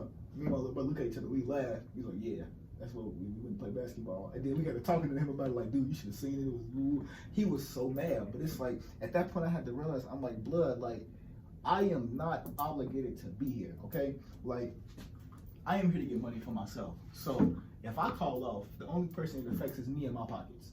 That's my choice. That's my will. Literally. And you shouldn't be mad about shit, nigga. You just didn't have to pay a person for today. You should be happy. You know what I'm saying? Man. But it's that power and control. And dude was a white man. It is that power. If they feel like they do not have power and control, they feel incomplete. Nigga. They need to feel like they have some sort of power. And me, I don't. Nobody has control over me but me. I do what I want to do, what I need to do for myself. You feel me? Like there is that sense of obligation. The moment I start feeling that from a job, I'm done. Don't make me feel like I'm obligated to be here, nigga. This is my money. This is my life. If I choose to not be here, nigga, that's not affecting nobody other than me. You feel me? Like that's it. That's all. You feel me, nigga? Y'all might have to do a little bit of extra work. So what? What the fuck ever, bro? Like it's nothing. Like it ain't like you missed me for real. You still here. Literally, you just needed me there so I can do what you needed me and told me to do, or to do what you didn't want to do. Exactly, and that goes, that'd be the one. And that goes back to like the whole hierarchy, object, subject. You feel me? Like nigga, I tell you what to do. You feel me? Because I don't want to do this shit. Like perfect example in that lecture I was watching with Dr. Nichols. You feel me? Like literally, he was like, okay, you know what I'm saying. You can come in, right? I outrank you, but you outrank the third person in here. So I tell you, like, look, I need you to go fucking restock your shit in the bathroom. If you got time, you gonna tell that nigga to go do it. You feel me? Because you got that rank and that power, and that's how it works for. That's how it works for a period right now. Everything. Literally, it's that hierarchy, and it's for black people that's why we don't fit in this, and we need to stop trying to fit in it. We gonna forever feel what we feel as long as we continue. Cause like none of us like to go in the workplace and be disrespected. We're not gonna take that shit. Literally. So why keep going there? Literally. Why keep disrespecting ourselves? The places that you notice black people stay and work at the longest is the places where they quote unquote feel like they can do what they want to do. Because that is it, nigga. We are equal. You may be my boss or whatever the case may be, nigga, but when you clock out or not clock out, we the same person. So, nigga, you gonna treat me as the same person while we in here. I don't care about your title. Same thing with the police, nigga. That is just your job. You don't control me, nigga. You can't tell me what to do, nigga. You are not in no way, shape, or form in control of my life, nigga. There is nothing. The police is. Their sole purpose is to protect and serve themselves. Themselves. on my mama, themselves, and I guess this Constitution, if you want to call it, you feel me? Like, to uphold that shit, to instill fear, nigga. The police is a military, literally. That's all they are. That's why they got all that fucking active military. Active military, nigga. We are actively being policed. Man, and like when you really like, that's a lot to unpack, because it's like that goes back to what they like, how they operate, how they just blatantly kill people. Like they go into these different countries and they do that shit. That's why like I've been really wanting to dive deep into that sovereign status thing, because it's like, what if we all collectively came to that thought of separating ourselves from our social security cards? Because you know that our social security numbers are in debt. Yeah, that's why, like, when people be so worried about it, like, I'm not gonna lie, to be honest with you, nigga, I don't worry about credit. I don't care. I don't care if a nigga get a hold of my social. I don't give a fuck what you do with it, nigga. That's not me. I ain't gonna lie, half the time I be tempted to just rip that motherfucker up. Cause what do I need it for? This ain't shit but a serial number. You might as well, like, I want to get a tattoo of a barcode with those numbers on there, because that's all it is. That's all it is, nigga. I'm just another piece of property in this motherfucker. You feel me? Like, and no, that's. Ooh, have you ever seen 100? It's a movie. It's a show. Ooh. It's a Netflix show, and it basically talks about the end of how the world ended, sort of say, and how it came back. But in the movie, they will go like this, and they'll pay. They have like some kind of thing built into their hand, and they'll pay for it. They'll pay for whatever they want to pay for, like that. And it gives me that, because it's like you basically put a barcode in there. That's way you know what everybody's spending their money. Because like, to me, the first step in something like that being created is the Fed now. Have you heard of that? Yup. Like them being the middleman between every transaction made with money. It's so crazy, because you know, over there, like, I think, I'm not mistaken, it's China or one of the Oriental countries. They already got this shit. This shit been in place for a while, for some years. Places like India ain't had physical cash in like 3-4 years. Oh my mama. Like, they already been going through this. You feel me? Like, it I don't know, that shit, it be making me think, bro. It make me think hard, bro. And it's like, it's the reason why the fucking government got to keep everybody asleep. Like, I even think about, like, even in terms of like separating, like, you know, like, not talking about us carbonated people, like talking about white people for a minute. White people ain't even as tough and resilient as they used to be. Like, white people are more puppets now than they used to ever be, and that is for a reason. Because if you still had the white men that you had back in the day, like, okay, I think about it like this, you know, like, white, you know, we come from the African culture, and the white people was more than Vikings and shit like that. Even back then, okay, they used to go to each other's villages and rape and plunder each other, you feel me? But at the end of the day, you come to my village, I'm gonna hold this bitch down, I'm gonna protect my kids and my wife. Core value, you feel me? That changed.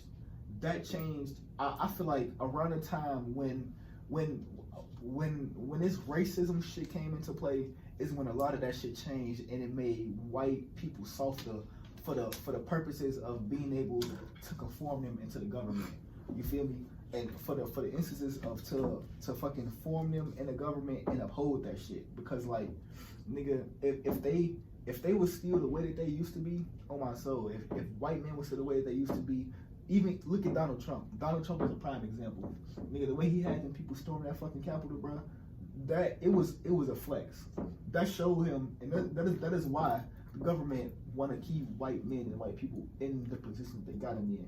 Because if them niggas was to wake, like, it's bad if we wake up, but if the people that y'all been fucking feeding and fucking pampering, giving privileges this whole time, if them motherfuckers wake up, that's an even bigger problem, because they in there. Oh, so let me tell you what it is. So it's this movement called the African People's Socialist Party, and they built an entire political party for black people, like African people, sort of say. Like, let me say African people, because we are African in a sense. Like, they built it to where you have a Uhuru Solidarity Committee, and then you have the African People's Socialist Party. Uhuru Solidarity is the white people or any other race that's in solidarity with black people, African people, that wants to push the agenda along. that comes to that understanding. Like, we've been brainwashed too. We've literally been conditioned. Like, you have people that's been doing this. Like, this whole movement. The man who started this, he walked with Huey P. Newton. Damn. Yeah, they was close. Damn. And Huey P. Newton passed the torch. He said when the Black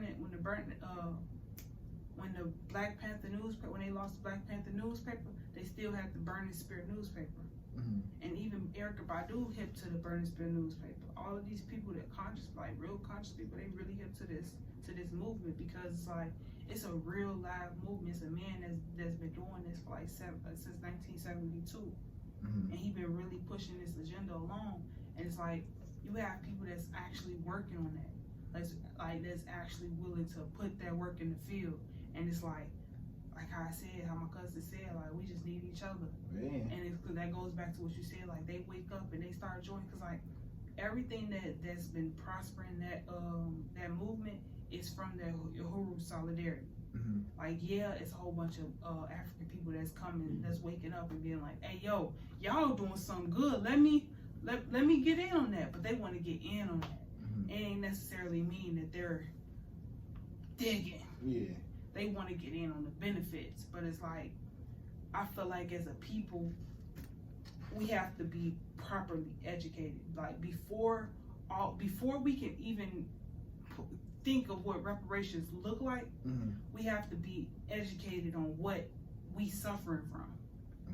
That goes back to healing. Like we have to like literally go through that dark night of the soul and do that shadow work in order to figure out what the fuck is going on. Yeah, we gotta figure out what's even hurting us from the beginning, like in the core. You feel me? Yeah. You can't repair the soul, nigga. That's where our root problems is coming from.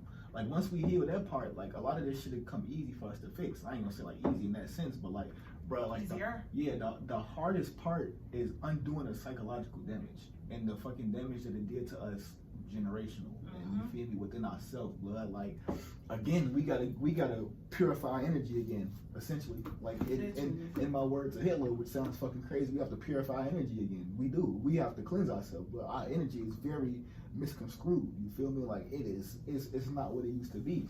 Shit, even back in the days, like, fucking, if you think, like, you know, back in the days when motherfuckers used to just call each other brother and sister all the time. We don't even do that no more.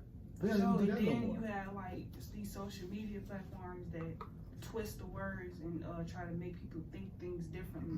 I heard someone say recently, the reason why he don't say king and queen is because they said that's basically like calling you a hoe or something like that. And I'm like, what? I didn't even acknowledge it. Like, I dismissed it from my head to just now, because it's like, the fact that you even thought that was okay to repeat shows that how brainwashed we can be at times. Like, that shit is weird. That is crazy. I'm not gonna lie. That is, boy. Yeah, some people are just what they call them agents. I ain't gonna lie. Some people are just agents, bruh. It is what it is. You gotta, like you said, you gotta be able to like really dissect that. You gotta know who and what you're dealing with for real. You feel me? Like, shit. And that's why I feel like after learning, like from that lecture and shit, on how these people really view shit, bro. I don't like this shit. Like, the more you learn about this shit, like the more you, like you said, like the more you learn about them and the way that they think, it really, it's an eye-opening thing for sure. For sure. I ain't gonna lie. Not to cut you off, but my teacher, like this the quote that made me feel like it was okay to drop out of college. The same box you allow them to put you in is the same box they'll bury you in. When my teacher said that in class, she said that in the health and wellness class. She in this class, she gave us the option. She said, you can learn from this book. It was like one of those red pill, blue pills type of options. You can learn from this book and pay $120 for it, or you can learn from this book and you pay $20 for it. We went with the $20 book. Some people didn't even want to buy the $20 book, but that $20 book was a worthy investment, because it's a book that she made with her students, and they talk about the things that we go through as melanated people, like being limitless, intentional, and thoughtful, knowing that simple thing, like, you gotta, like, another one of her quotes, you gotta go through shit. No, in order to, no, I said it right. You gotta go through shit to grow through shit in order to glow through shit.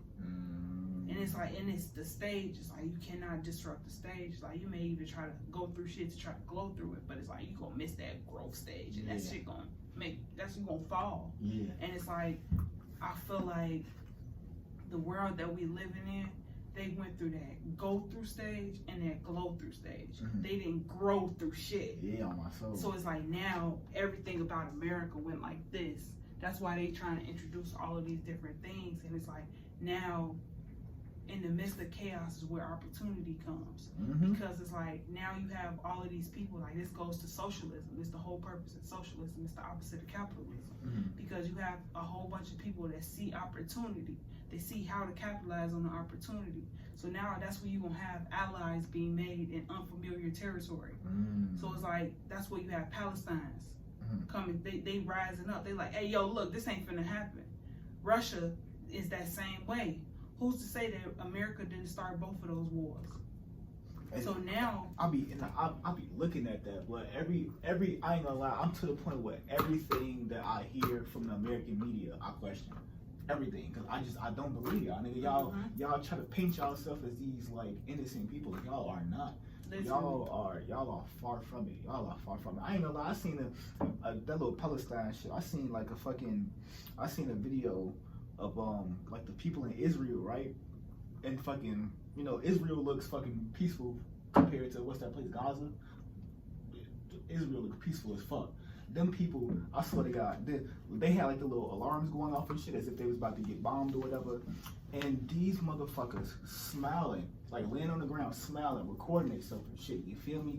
And it's like, put that into perspective of these people over there and what you call it, in Gaza, who are literally like, their bodies just all on the ground everywhere, fucking debris and shit everywhere. And y'all are in this, like, I know, like that video, nigga, life was going on as normal. Nigga, cars driving past, and these little laying on the ground smiling, recording themselves, you feel me, like, while alarm, like that, like, I don't know much about what's going on, but that should let you know what's really going on over there. Even though, like, yeah, it's a media video or whatever, that right there is a small indication of what the fuck is really going on, bro. Like, you don't, more to it than what you see. Yeah, nigga, you don't see these people over there in that place, Gaza, fucking recording themselves, and nigga, when you see videos of they country, nigga, that shit's crazy. Like, you seeing death and all types of shit, and then for you to see a video of Israel of like just life being normal. And on top of that, do you know that when that ceasefire thing went around for them to like stop this shit over there, Gaza wasn't even able to put their input on the ceasefire. You feel me? So the people getting shot at wasn't able to be like, I don't want this done no more. But Israel was able to vote to continue it. The people who doing this shit can say I want to keep doing it, and America voted to continue it too.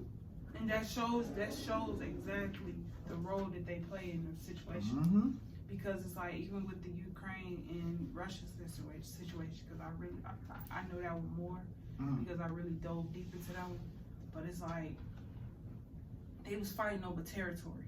Russia was cool. It was one of those you fuck around and find out moments. So it's like, they had no reason to go fucking with Ukraine other than the fact they wanted that territory. So that's why they went. That's why the reason why the war happened, because the United States went and tried to buy them out. No, dude said no. Yeah. He said, if you fuck around, you find this man literally. He didn't say those exact words, but he said, if you try it, then it's gonna be this. And then people were like, they're bombing the place and this, that, and the third. He said, he literally said on national TV, you fuck around, you find out. Literally, and they fucked around and found out. Like, no, I don't feel sorry for no Americans that was over there, because it's like, you fucked around and you found out. Yeah. It's just that simple. Just like how people talk about Chicago. You can walk around Chicago and live in this motherfucker happily. You'll happily ever after if you truly wanted to. But if you fuck around, you find out. If you fuck around in the wrong environment too much, you gon' find out. For sure. For sure. You put yourself in that position, you gonna find out for sure. No matter where you go, no matter what you do, it's always that. No matter what, like where you go in this world. Is it up? I'm not gonna even ask this question just because we're gonna be on the whole tangent. But I'm gonna tell you what the question is. Is the Earth flat or round? Oh damn! Yeah, that's like a whole nother fucking hour, 2 hours. Man. Cause I'd be so indifferent about that because I feel like answering that question, it goes back to like, what do you believe is like the truth about creation? Like, what do you? Because I believe in dimensions, timelines, and shit. And so I lean towards the flatness due to the fact that as above, so below. So I believe that space is above as well as below. You feel me? Like if you go deep enough into the water, you fall into another universe, into a sky. And if you go far up enough, you coming up, but then you gonna end up like, you know what I'm saying? Like it's a weird ass, you feel me? My theory is all the planets is inside of this one big ball. And it's like space is like, just like how this is space, space is just high enough up in the sky to where you can't see it down here. It's like that literal space in between. Yes. Oh my mama. Ooh.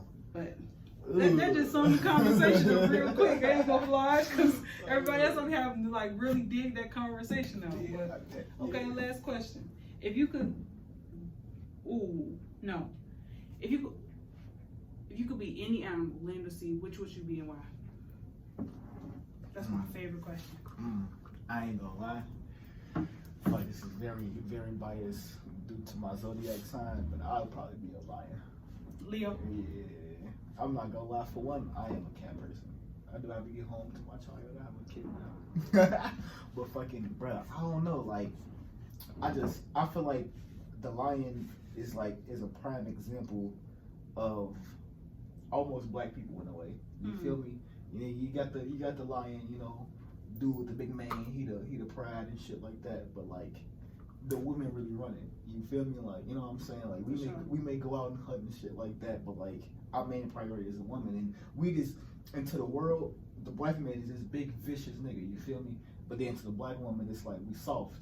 You feel me? We fold to her for real. You feel me? Like, and you see that within like the lion, you know what I'm saying? Like, he be out here slaughtering shit, hyenas scared of him, and then he fucking go lay up under the tree and his wife is fucking biting his ear and all types of crazy. Then he ain't doing shit about it. You feel me? Like, and so it's like, I just feel like that's just how we are portrayed. You feel me? Like, black man is like, nigga, the world is scared of us. The only person that's scared of us is the black woman. Nigga, we scared of her. Man. Nigga, we scared of the black woman. Oh God. The animal I would be is a Black Panther.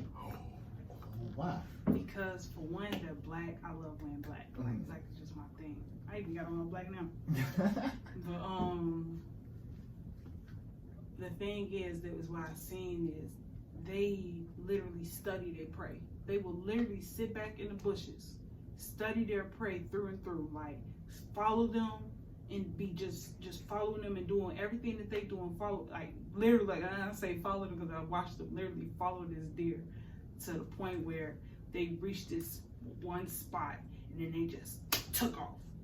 And so it's like they study their prey and they wait for that perfect moment to attack. They pay attention to your habits. They pay attention to your body language, everything that you do, where you go with, who you like who all with you type shit. Like, they're gonna pay attention to see if you got a whole little pack with you. Damn. To make sure that if they got somebody else that needs some food, they can go put them in on, and they gonna all watch you from the bushes. Damn. Like, I gotta look into Black Panther. I ain't know they got down like that. That's crazy. Cause mine that black sheep look. They can hide anywhere. And especially considering they be in that jungle like that, boy. And then also it's the same thing as a lion. They're literally the same thing. It's just a black lion.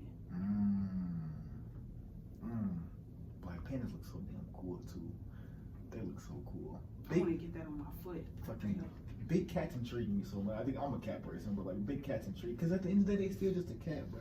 Like, they may be all vicious and shit like that, but they still just a cat. For sure, and it's like cats are literal sweethearts. Yeah. They literally fuck with you It goes back to that fuck around and find out. Yeah. That's literally how it is with cats. Like, Yeah, and they go off energy like a motherfucker. Like I like dogs, but dogs can't tell the difference between when you being mean to them and when you're not.